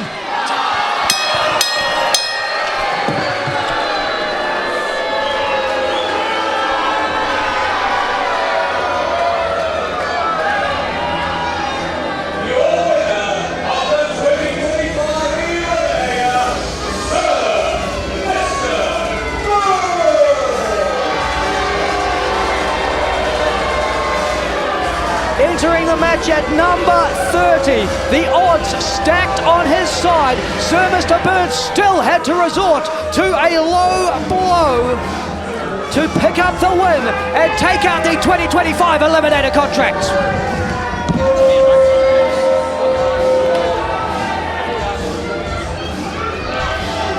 All right, General Manager David Dunn taking the 2025 Eliminator contract to Sir Mr. Burns. David Dunn has signed it. An absolute heartbreaker for Jake Sheehan. He went the distance. He can be damn proud of that. But now, Impact Pro Wrestling lives in the reality where Sir Mr. Burns has a full year where at any point he can punch his ticket to a New Zealand Heavyweight Championship match.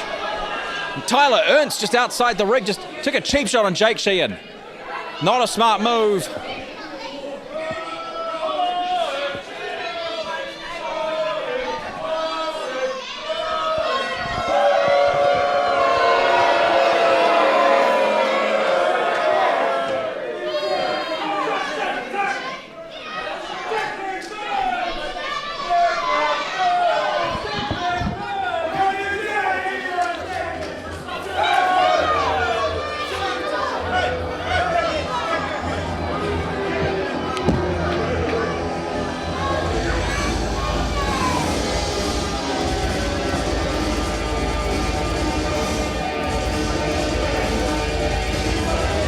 David Dunn cannot be loving this.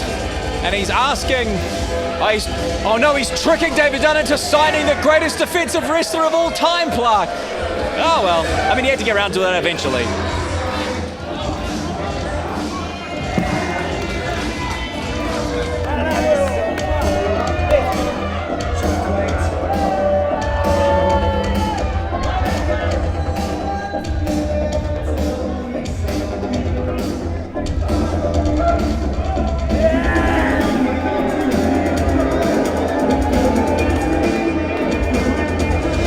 After making waves in Hamilton, Jungle Fury returned to Impact Pro Wrestling, this time against one of IPW's most formidable tag teams. Jungle Fury versus New Blood, coming your way next. The following contest, and I've been looking forward to this for a very long time. Two incredible teams. Here we go.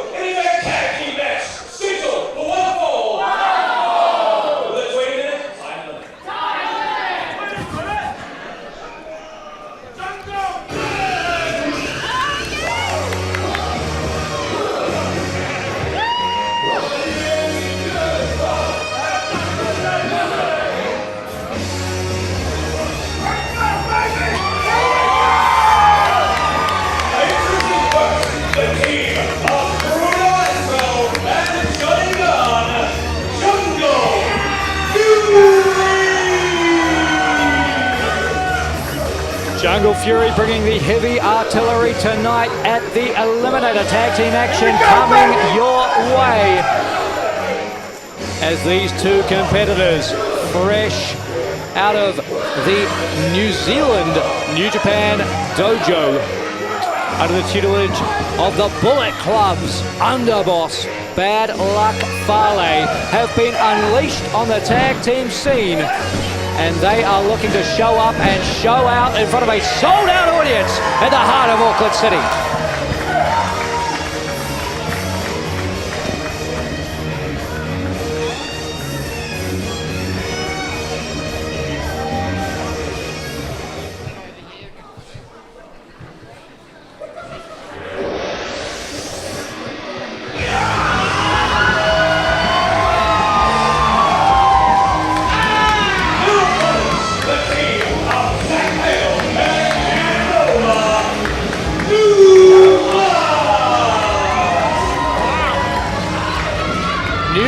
Stalwarts in the IPW New Zealand Tag Team Division, heading the ring here and now at the Eliminator. Perennial contenders to the Aotearoa Tag Team Championships. You've got to believe that whoever walks away with the win in this one will be somewhat of a de facto #1 contender team. David Dunn, for the first time in over an hour, I get to sit down. But I mean, with these 4 competitors, I don't know. I might be out of my seat very quickly. I got to see Jungle Fury in action in Hamilton. It was so impressive. And I kept thinking at the time, I can't wait to see them against New Blood. You've made my dreams come true by booking this, David. Thank you so much. Happy to help, Steve. Of course, I myself very interested in this matchup, as I imagine every member of the IPW Tag Team Division is.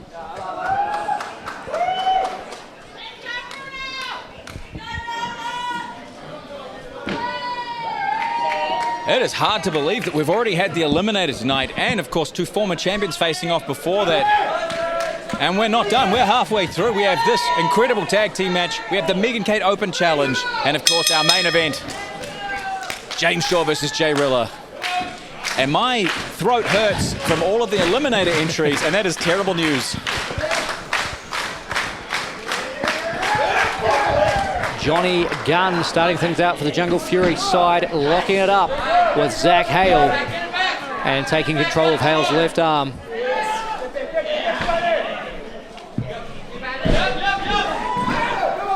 Shoulders down there by Zach Hale. That's one way to break out of a potential submission. Counter offense in the form of a pinning predicament. And again, these two lock up in the middle of the ring.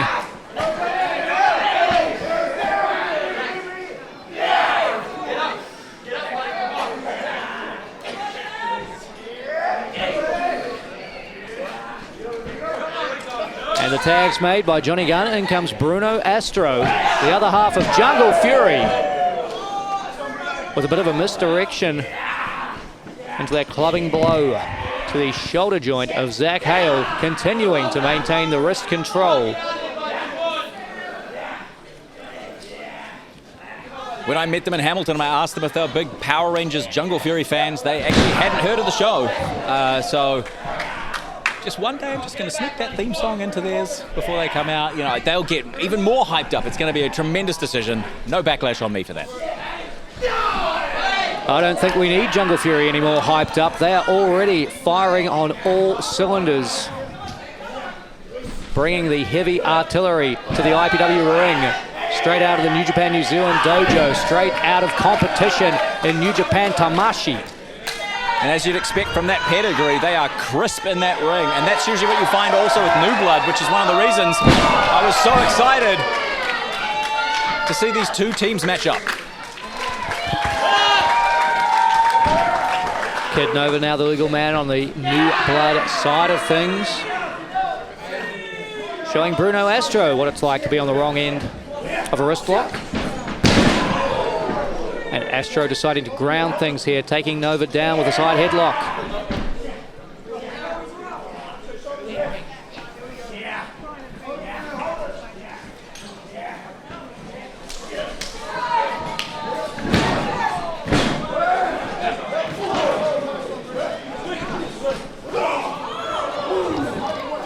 And Steve, I'm still in eliminator mode. I get nervous when these competitors get too close to the ropes. I know, I was doing the same.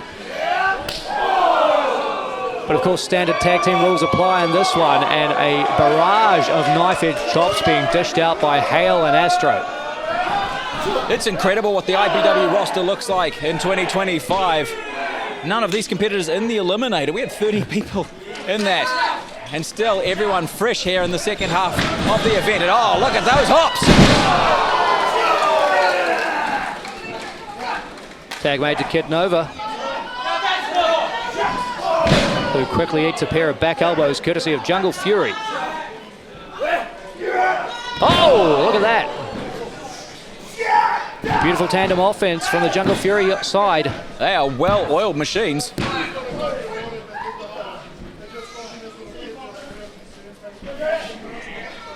And Zach Hale barely making it back to his corner after tagging out Kid Nova. Meanwhile, Jungle Fury able to quickly tag in one another, Johnny Gunn and Bruno Astro.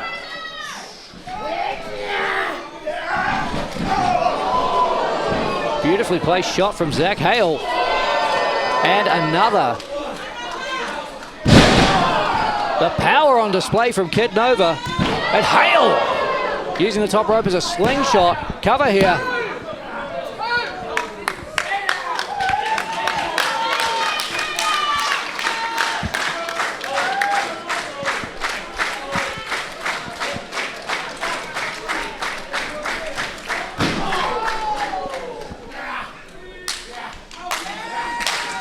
Kid Nova rallying Mount Eden behind him.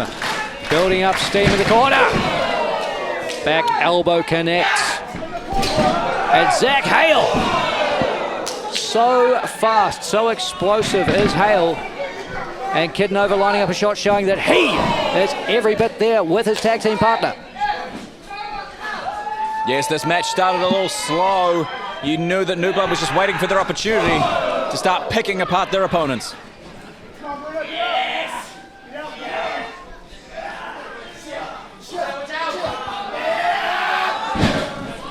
Oh, backside here, shoulders are down. Zach Hale was in trouble, got the kick out at 2, and quickly. Yeah, he wasted no time, did he? No, right back into the driver's seat, cover of his own, off that suplex. Only a 2 count. Johnny Gunn has made his way back to his corner. Kid Nova, of course, in the New Blood corner. And Nova calling a play here. I mean, if we heard it, so did Jungle Fury. But I mean, New Blood have always shown how well they are at adapting, given a moment's notice. And you saw it before with that suplex that Hale did, you know, no waste of time. You'll see a lot of competitors that, you know, something doesn't go their way. They think about it. They got to re-strategize even in the moment. He just goes snap. And now Kid Nova tagged into the matchup. Bruno Astro in trouble here, getting a moment to think about it before being drilled by that scoop slam, and Nova follows up off the ropes with the elbow drop. Shoulders down, 2 count on Astro, but crucially not the 3. Johnny Gunn starting to get concerned in the Jungle Fury corner though, was ready to enter the ring on that one and break up the pinfall. And now Kid Nova doing an excellent job of positioning his own body between Bruno Astro and the Jungle Fury corner. Oh! I feel bad about it. We're not doctors, Steve. You don't want to speculate about what a move like that could do, but significant damage. Yeah, I mean, I know I wouldn't want it to happen to me. That's for sure. Significant damage and almost a pinfall in its own right.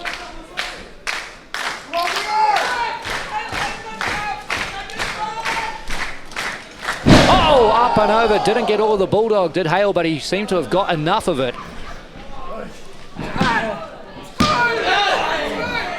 And Johnny Gunn thought so as well, entering the ring, breaking up the pinfall. Didn't want to risk Bruno Astro having the energy left to kick out after he got slammed on his head.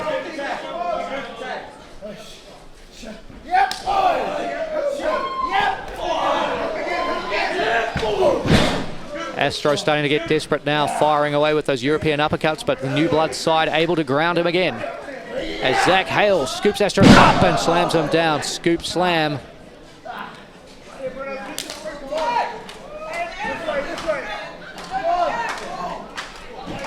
Astro reaching out. Johnny Gunn has his hand on the tag rope, but Kid Nova hurtling out of the sky with the elbow drop to the small of the back. Astro is in trouble here, folks.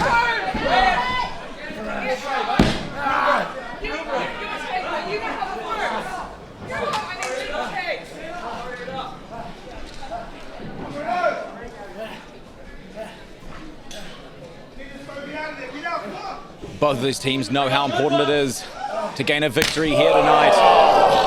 Yikes! And also to hurt your opponent and possibly your own hand.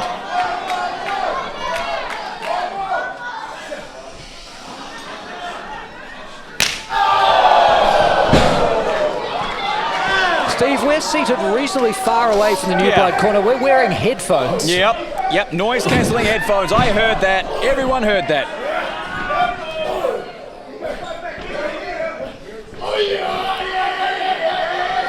Fingertips away for Bruno Astro. Unable to make the tag, and now New Blood rubbing it in. Quick tag between Nova and Hale. Bulldog onto the knee of Hale. Bruno Astro's face is taking a beating. And that is very impressive of Astro to still kick out after that.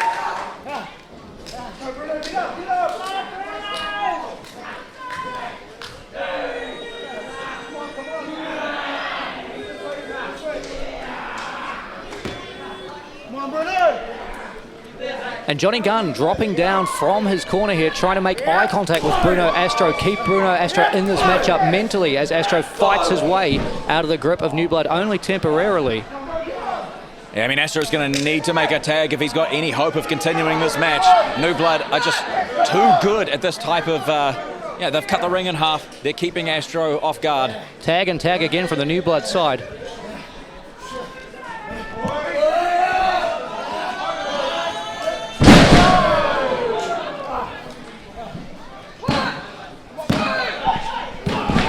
And Astro kicks out here. 10 minutes elapsed. 10 minutes remaining.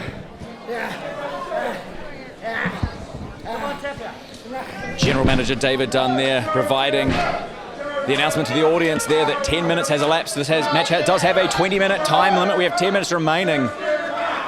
And something tells me, Steve, it's not going to go to a time limit draw. Bruno Astro is being severely worn down here.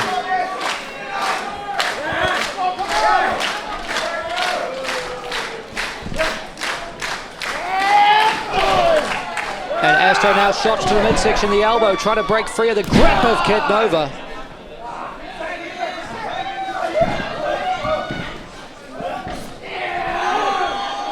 Oh, wow! Jesus! The spine of Nova!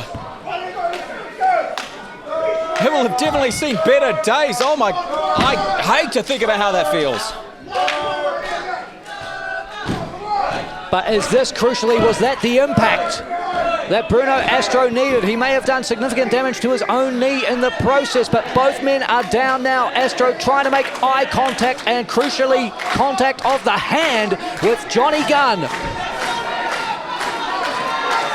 Yeah, I mean, Nova, you can tell how much pain he must be in. He just barely makes it. Tags made on both sides. In comes Johnny Gunn and Zach Hale, legal men for their team. Superman forearm from Gunn. There's a clothesline, follows it up. Shoots Hale off the ropes. Hale with the reversal. Oh! Gunn turning himself inside out on a spear. That was a thing of beauty. Give me a replay on that, why don't you? Let's take another look at the spear. Meanwhile, back in the ring, Zach Hale just got a boot up in the corner and now firing away with a series of forearms, rocking Johnny Gunn in the center of the ring.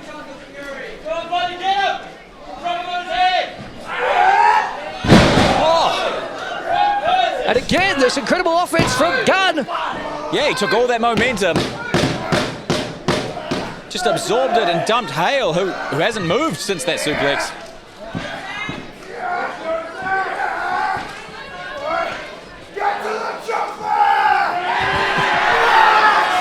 Get to the jumper!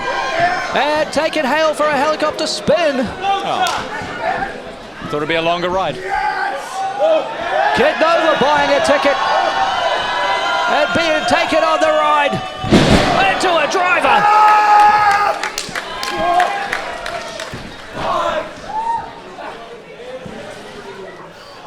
Oh, brainbuster from Hale. I've lost track of who's the legal man. Double underhooks from Astro. Oh, into a powerbomb. Tiger driver, fantastic.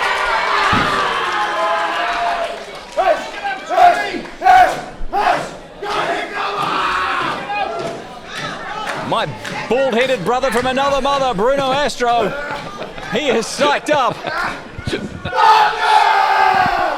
Jungle Fury looking to finish things here, put the exclamation mark on what has been an incredible tag team matchup.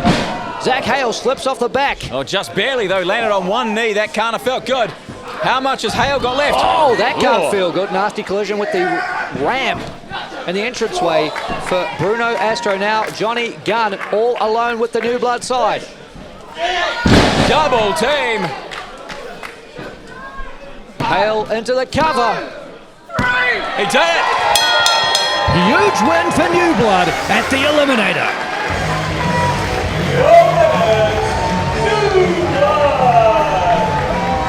New Blood once again stamping their mark on the IPW Tag Team Division, proving that Aotearoa Tag Team Champions or not, this duo of Kid Nova and Zach Hale are well and truly at the top of their game. A massive win over massive opponents tonight at the Eliminator.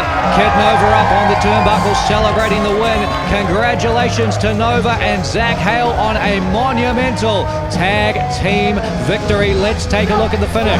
Bruno Astro, one half of Jungle Fury, gets the double underhooks into the powerbomb on Zach Hale. So excited he couldn't go for the cover. Meanwhile, Zach Hale dumping Astro out to the unforgiving ramp. Super kick connects and New Blood follow up with a double team combination. Floating into the cover, and that's all she wrote. New Blood victorious tonight.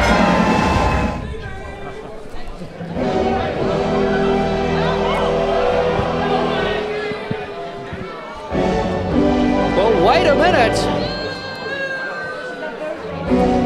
Steve McCleary heading to the ring to announce our next match. But Alex Savage making his way out here, accompanied of course by Showtime Will Stone, microphone in hand, and crucially, the Eliminator contract in hand for Alex Savage. He won the Eliminator last year. This year, Sir Mr. Burns has won this matchup and claimed his contract, but Alex Savage has until the end of tonight's event to cash in his contract. Shut up! We've never seen anything like this. This is so strange. Last year's winner standing First of there. all, I just want to congratulate Sir Mr. Burns. He did well. Good for him. The thing is, I am the current Eliminator contract holder, and that means I can still cash this in at any time during the main event, after the main event, whenever I goddamn feel like it. And this is not an opportunity. Not really. This is a guarantee that I will be the next IPW Heavyweight Champion. And there is nothing Johnny Rilla, James Shaw can do about it. I mean, 2 months ago, Alex Savage didn't even know there was an expiry date on the contract. I had to tell him in the ring. It was embarrassing for everyone involved. A rude awakening for Alex Savage. So just to bring everybody up to speed, it was a little after 9 p.m. local time here in New Zealand. Alex Savage, who has had this contract for over 12 months, over 1 year, has less than 3 hours to redeem his Eliminator contract for a shot at the New Zealand Heavyweight Championship, or he will squander the biggest opportunity of his life.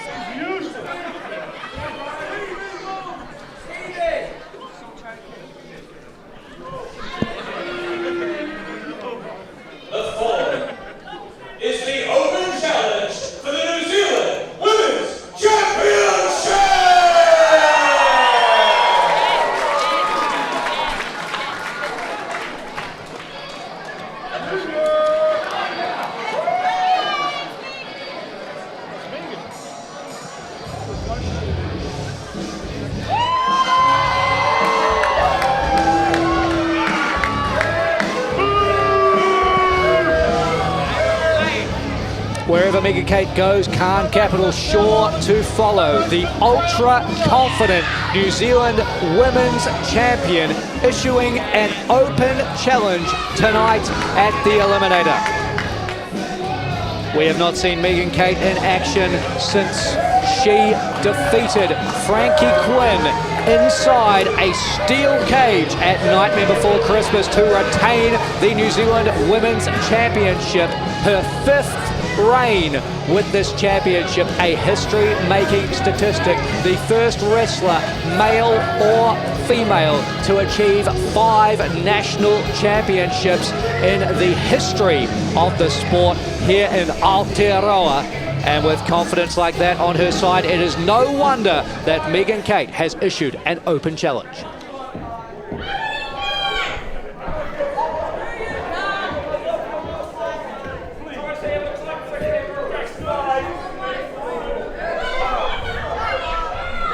You know what?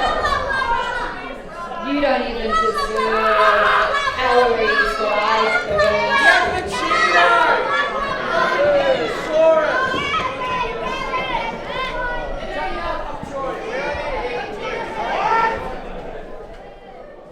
This may have been announced to you as an open challenge, but the reality is this. Megan Kate has beaten every bitch who has tried to take the New Zealand Women's Championship away from her. We deem this a complete waste of time. So Megan Kate is boarding a plane and taking the title home.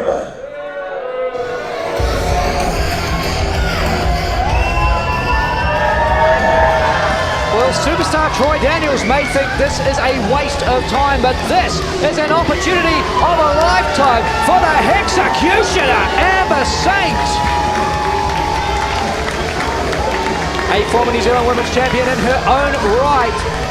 Saint heard the challenge, and it appears she has come to answer it here at the Eliminator. The Hexecutioner answering the call.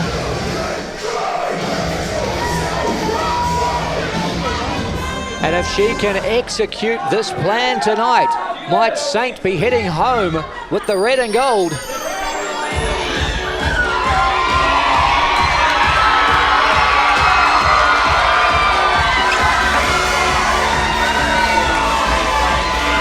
Well, nobody said only one could answer the challenge. Candy Lee, back in an IPW ring in Auckland City. Former New Zealand Women's Champion herself, the Queen of Candyland, coming out here and staking her claim to being Queen of the division.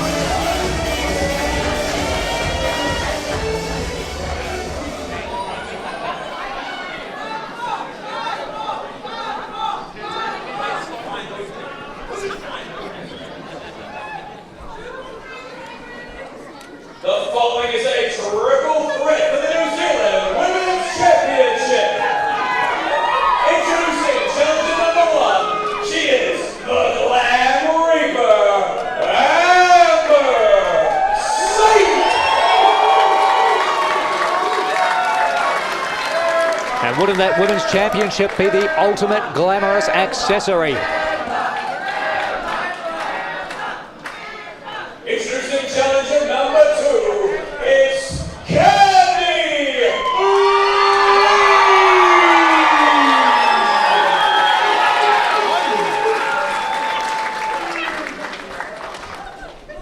and their opponent, representing Khan Capital, she's the reigning and defending 5-time New Zealand Women's Champion, Megan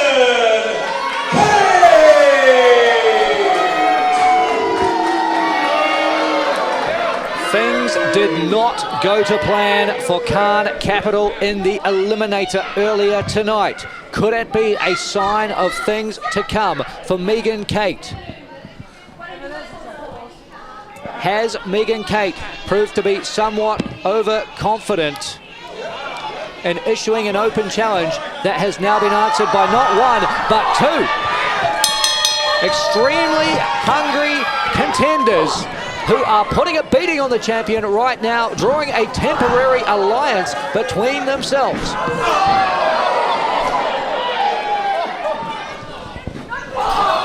Splash in the corner from Candy Lee, followed up by the European uppercut from Amber Saint. Megan Kate in trouble as she is taken up and over on the ride. You talk about surprises, David Dunn. Professional wrestling doesn't get better than when you don't know what's going to happen next. Megan Kate didn't think anybody was going to answer her challenge, let alone Amber Saint, let alone Candy Lee. I'm not sure why Megan Kate would have that idea. Of course, she holds the richest prize in the game for female wrestling in this country. How could she not expect everybody to answer the challenge? Well, she's the first 5-time women's champion. I mean, does she like letting us know it? Yeah. Forces me to say it every single time. She gets right in my face. You know, she thinks she's climbed every mountain, that she's done everything there is to do. But crucially, 5 times or not, the numbers are not on Megan Kate's side here. She, now in a triple threat style matchup, doesn't have to be pinned or submitted to lose her title. Amber Saint and Candy Lee going at it in the ring here. Megan Kate's been knocked to the outside. Either of these two could defeat the other and take home the title. Yeah. The numbers are never in your favor in a triple threat match. Oh! And Megan Kate with an assist from superstar Troy Daniels, sweeping the leg of Candy Lee. I suppose I should have mentioned sometimes, and more than often, the numbers are in the favor of Khan Capital. Their stock always rising. And Megan Kate, the highest performing asset in that Khan Capital portfolio, as now the 5-time women's champion enters the ring with a shot to Amber Saint.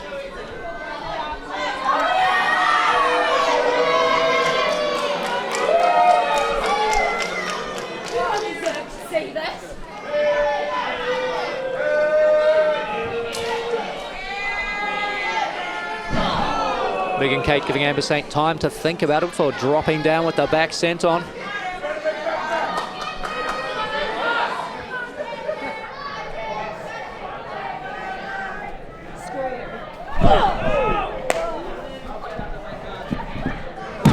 Oh, cover here from Megan Kate.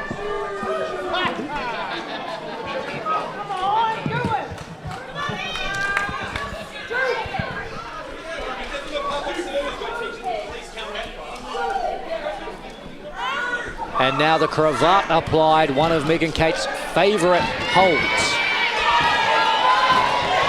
She loves contorting the necks of her opponents, wearing them down. But had to abandon it. Oh, for a roundhouse shot to Candy Lee, knocking Lee from the apron. Meanwhile, Amber Saint with a roll-up, shoulders down to the champion.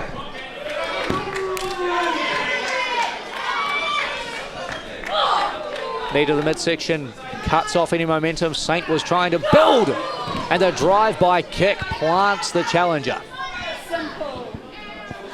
Simple, says Megan Kate. It was that easy for her. Would you ever do an open challenge if you were a champion? I can't imagine having the hubris to issue an open challenge and be confident that I could deal with anything that came out of the locker room. But I guess that's the difference in the mindset of a 5-time champion, right? Absolutely, that's what's taken her to the top of the game. Like a fisherman suplex to perfection there. Wonderful bridge. Not enough for the 3 count. I mean, I don't know how I'd ever end up like holding a championship of any kind. Yes, it's a crazy hypothetical. It's crazy, but I can only imagine it's like everyone would want to come out and take it from me. I'd be facing 20 people. They'd be like, yeah, man, here we go. That's easy. And Megan Kate finding herself on the wrong end of that clothesline from Candy Lee. There is a shot that takes down Amber Saint as well. The number's not on Megan Kate's side. And she eats a Samoan drop.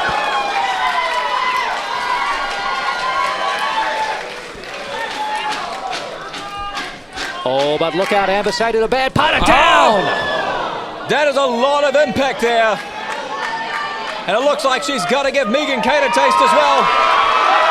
Troy Daniels pleading. He just got dragged in harm's way. Oh my God! A human shield was the superstar for Megan Kate, who rolls out of the ring. I don't know if Candy Lee realizes that she dished out that attack to Troy Daniels, but now she's focused in on Amber Saint. She's looking at Candy Crush. And Megan Kate entering the ring with her beloved baseball bat.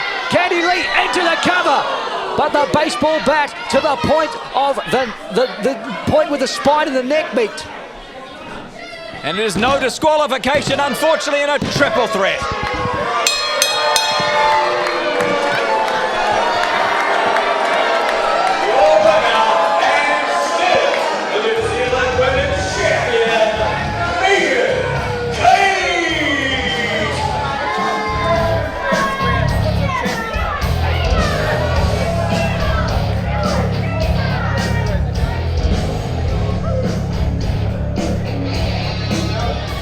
The 5-time New Zealand Women's Champion retaining her gold, but what of the 5-time heavyweight champion? Coming up next, we have arrived at our main event where James Shaw puts the heavyweight gold on the line against the unstoppable Great Ape.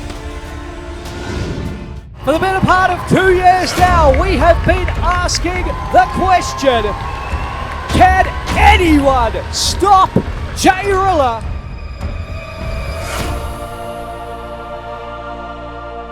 This is it, Jay Rilla. Your moment of truth.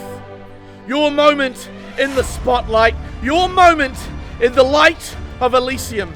The divine light will show you your true path. Will you become the champion of these heathens, these plebs, these sinners? Or will you fail like every other man before you? Like your fathers? Like your ancestors? Will the divine light favor a beast? Or will the divine light shine upon its savior, a man who has conquered every single individual in this country, a man who has paved the way for New Zealand professional wrestling, a man who will vanquish a beast of burden that is Jay Rilla? James Shaw, that belt will be mine. The following is for the New Zealand Heavyweight Championship!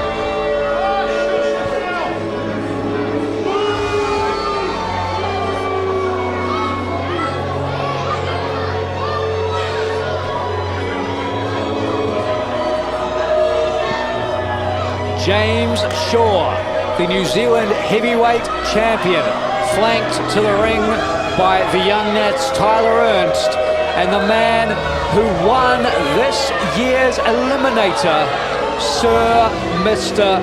Burns. You have to wonder if there is any tension in the church and state side over the fact that Burns now holds. Ladies and gentlemen, Never mind. silence. Because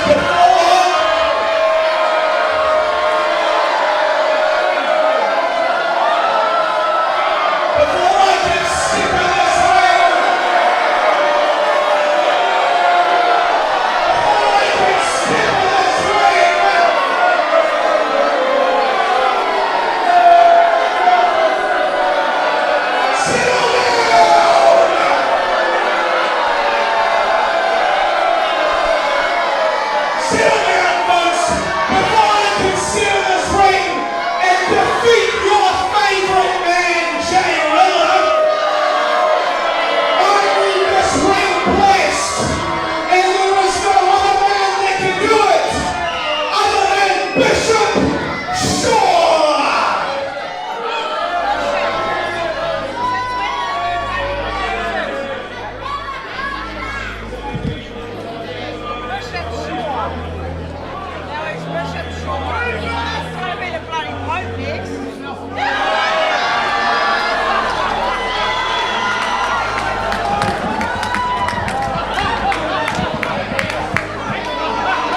James Shaw's father, as legitimate a bishop as Mr. Burns is a knight of the realm.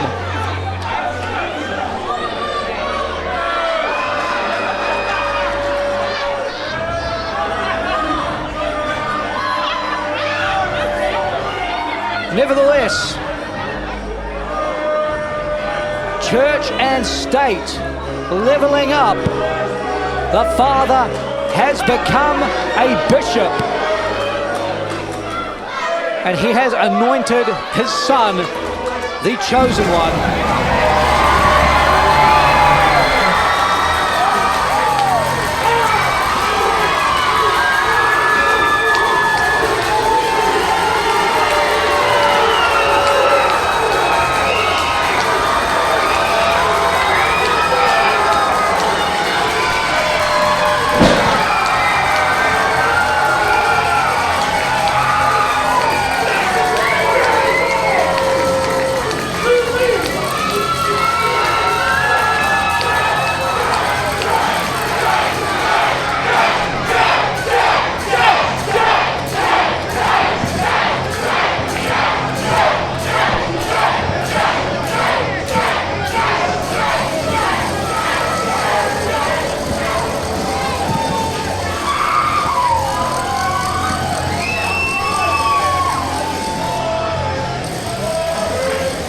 Church and state have scattered to the outside. James Shaw staring down his destiny.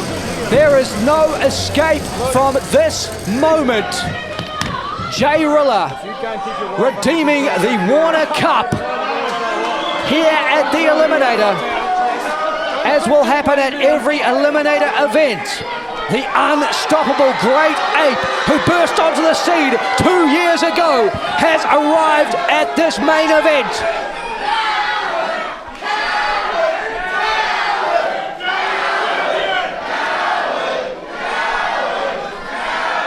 Shaw slowly entering the ring to come face to face with his inescapable opponent.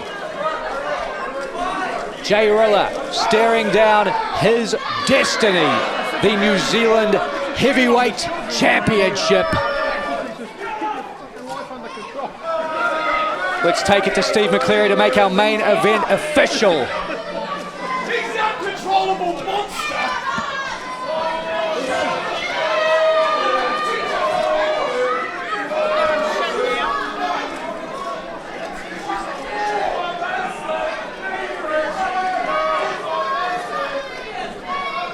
Ladies and gentlemen, your main event is for the New Zealand Heavyweight Championship. This is a singles match scheduled for 1 fall. It has a 60-minute time limit. You can win by pinfall, submission, countout, or disqualification. But the championship can only change hands on pinfall or submission. Introducing first, the challenger. Tonight, he redeems the Warner Cup to become the undisputed #1 contender. He is undefeated. He is unstoppable. He is the great ape, Jay Rilla!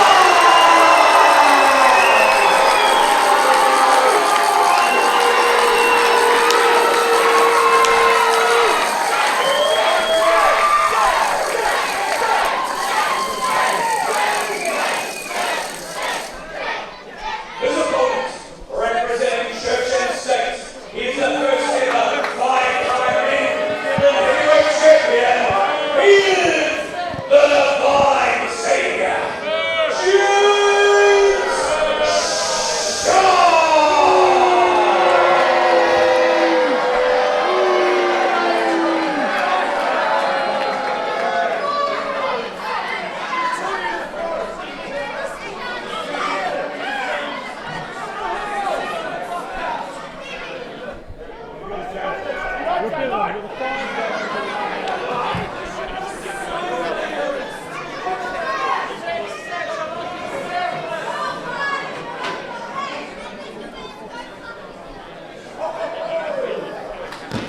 Jay Rilla claimed the Warner Cup by overcoming Tane Tukaha And from that point on, it was very clear. Church and state would fall at the hands of the Great Ape. And we have arrived at Jay Rilla's final boss, the divine saviour, James Shaw. I did everything I could to get my voice through that announcement. I got goosebumps. I was in there with those competitors, man. They are prepared, they are ready, but they sense how big this is. James Shaw is facing down an unbeaten opponent, but he, of course, is a 5-time champion, and they lock up.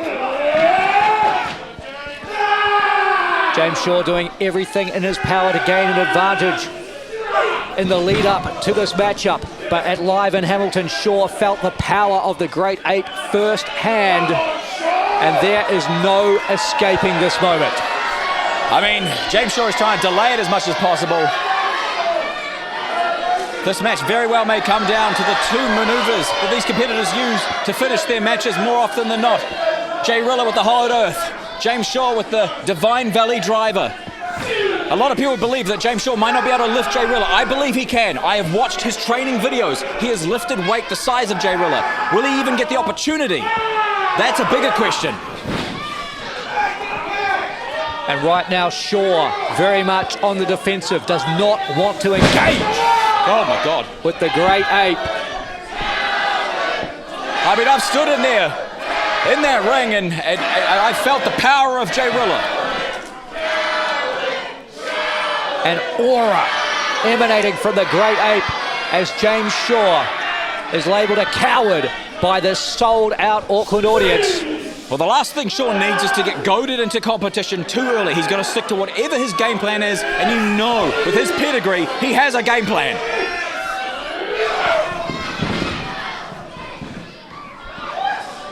And Shaw for a third time now, coming off second best in these lockups, and this time rushing to the outside of the ring to re-strategize with Tyler Ernst, Sir Mr. Burns, and the newly anointed Bishop Shaw.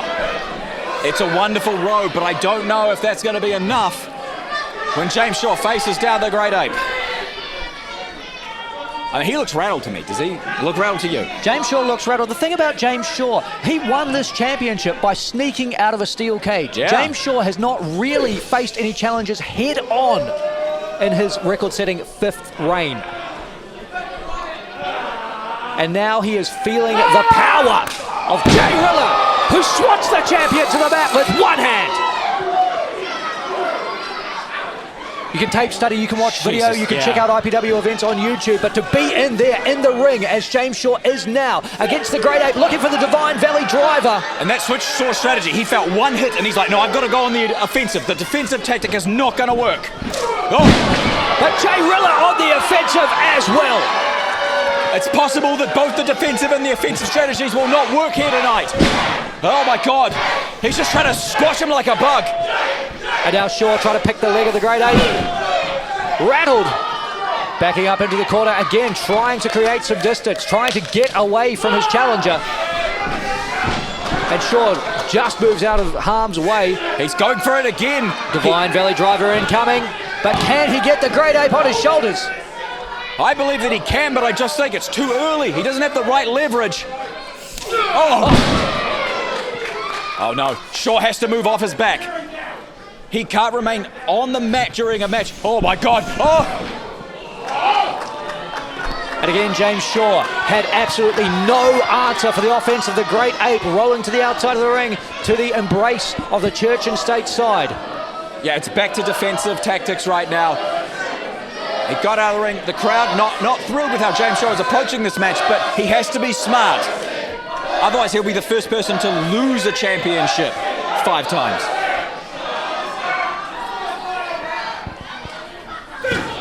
And now James Shaw using the ring as a weapon, goading the Great Ape over the top rope, snapping that arm, and off the middle now comes Shaw. That had no effect. It had no effect. Oh my God. I really do hope James Shaw. A desperate James Shaw, again looking for the Divine Valley Driver. But there is the power of Jay Rilla. Scoop slam in the middle of the ring. Shaw is down. Shaw is vulnerable. Oh, he's going to have to move. He thought he rolled out the way, but Jay Rilla delivered the splash all the same. He may not have had the energy to get all the way out of the ring again, but he knew he had to get off his back. If he'd stayed with his shoulders to the mat, 1, 2, 3, you're not getting out from underneath. Incredibly smart, I have to say, strategy by Shaw. He knew he was still going to take the impact, but he was at least able to absorb it without being pinned.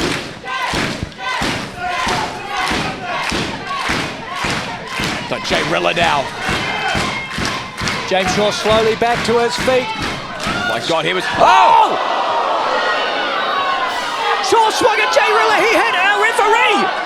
Anna Wood just got knocked down by a slap from Shaw, and Shaw rakes the eyes of the Great Ape. Hopefully, Anna Wood doesn't really understand what happened there. We do not want this to be a disqualification, but Jay Rilla's eyes got raked. He is in trouble right now. He couldn't see. Oh my God. Rushing in blind, Jay Rilla spills through the ropes to the outside. My God, he fell to the ground. Benny Keane right there by his side. Benny Keane has been by Jay Rilla's side since day one. He's believed in him the whole time. Oh my God, imagine if this ends on a count out.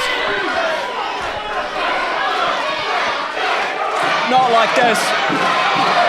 The Church and State side calling for a faster count. Yeah, no kidding. But this is a dire situation for the Great Ape. This is the most trouble we've ever seen him in. Oh no! Oh, you son of a bitch! Don't you do this! They said they were gonna do it!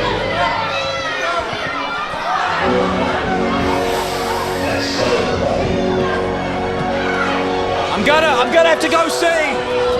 Steve, what's happening? I think we know. Alex Savage out here with mere minutes remaining on the validity of that eliminator contract.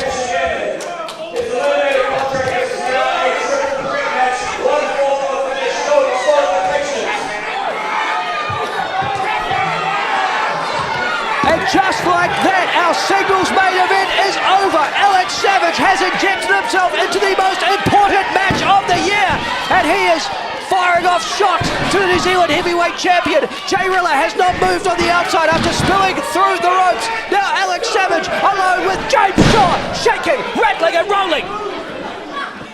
SAS is pumped up. This has actually saved possibly Jay Rilla from a count-out loss. Alex Savage, the conman, the grifter, and maybe right now, after Weapon X, the New Zealand heavyweight champion, that's one, that's two. James Shaw kicks out, oh my God. Alex Savage cashing in his eliminator contract at the last possible second. We're about to find out if this was the game plan all along, the smartest thing he's ever done, or a massive mistake. He's got the sleeper hold. He usually follows this with a lariat. Tell him right now, the champ is here. Alex Savage is gonna choke the goddamn life out of that man. Will Stone telling us the champ is here. He's gonna choke the life out of this man. He may choke the light out of James Shaw. The light is fading here as James Shaw tries to break free from the sleeper. Shaw has already felt the power of Jay Rilla, and now he has to deal with a fresh Alex Savage. DVD! The Divine Valley driver from the champ. Our main event is in shambles right now. Anything can happen. Shaw, he's going for a pinfall. He's got 1, 2. Alex Savage kicks out of the DVD. James Shaw severely weakened after that battle with Jay Rilla, who is still a part of this matchup, but still on the outside of the ring. He fell through those ropes hard. And now Will Stone has entered the ring to get Alex Savage back to his feet. Oh no! Oh! The tag team specialist drilling the champ! Not like this! James Shaw, you have to kick out! Bishop Shaw getting involved, dragging our referee out of the ring. I can't believe I'm thrilled. Thank you, Bishop Shaw. Another Bishop squaring up to Showtime. Jesus, absolute scenes here in our main event. It is breaking down what could possibly happen next. And they are fighting on the outside. SAS going after Jay Rilla. Oh, they just introduced him to the ring post. A quick brawl between SAS and the Young Nats instead turned to a moment of opportunity to introduce Jay Rilla head first to the ring post. And now Savage looking for a shot. Shaw with the Shaw shot. That's been countered. Ripcord lariat from Savage takes down James Shaw.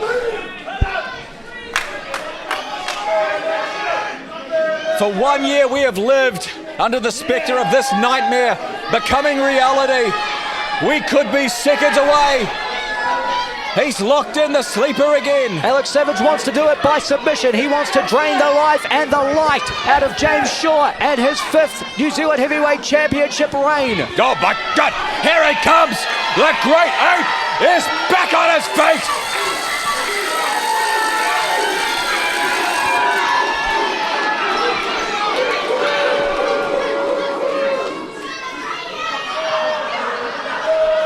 David Dunn, do you ever get that creeping feeling where you realise everything in your life is about to change for the worse?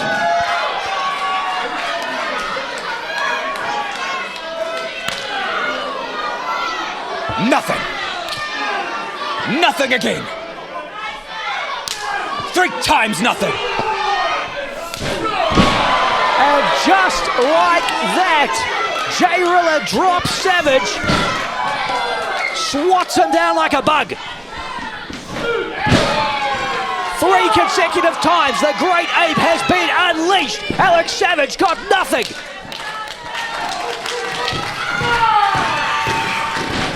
Oh, the whole ring moved on that one. Avalanche splash in the corner from Jay Rilla.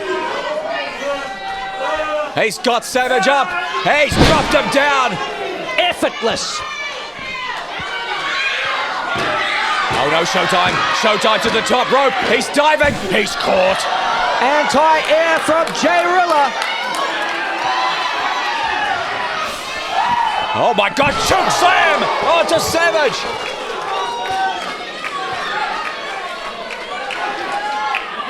Church and State desperately trying to fan James Shaw, get some air on the champion, get him back in this matchup.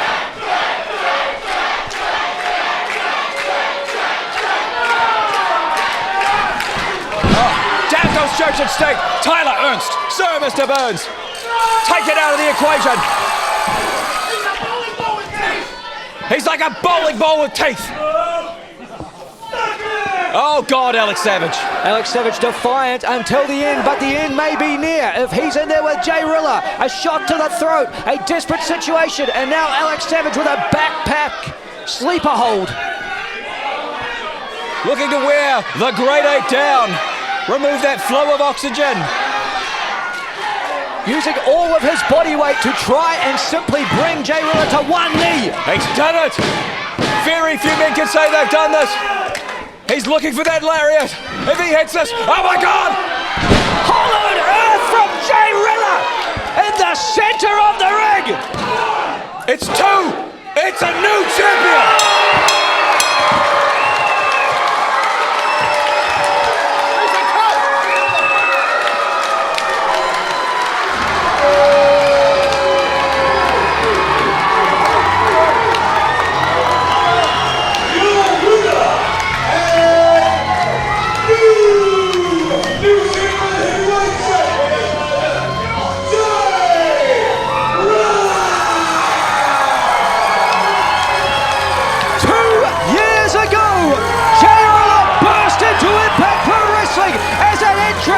In the Eliminator tonight at the very same event, he achieves his ultimate destiny, redeeming the Water Cup to become the New Zealand Heavyweight Champion. Can anyone stop Jay Rilla?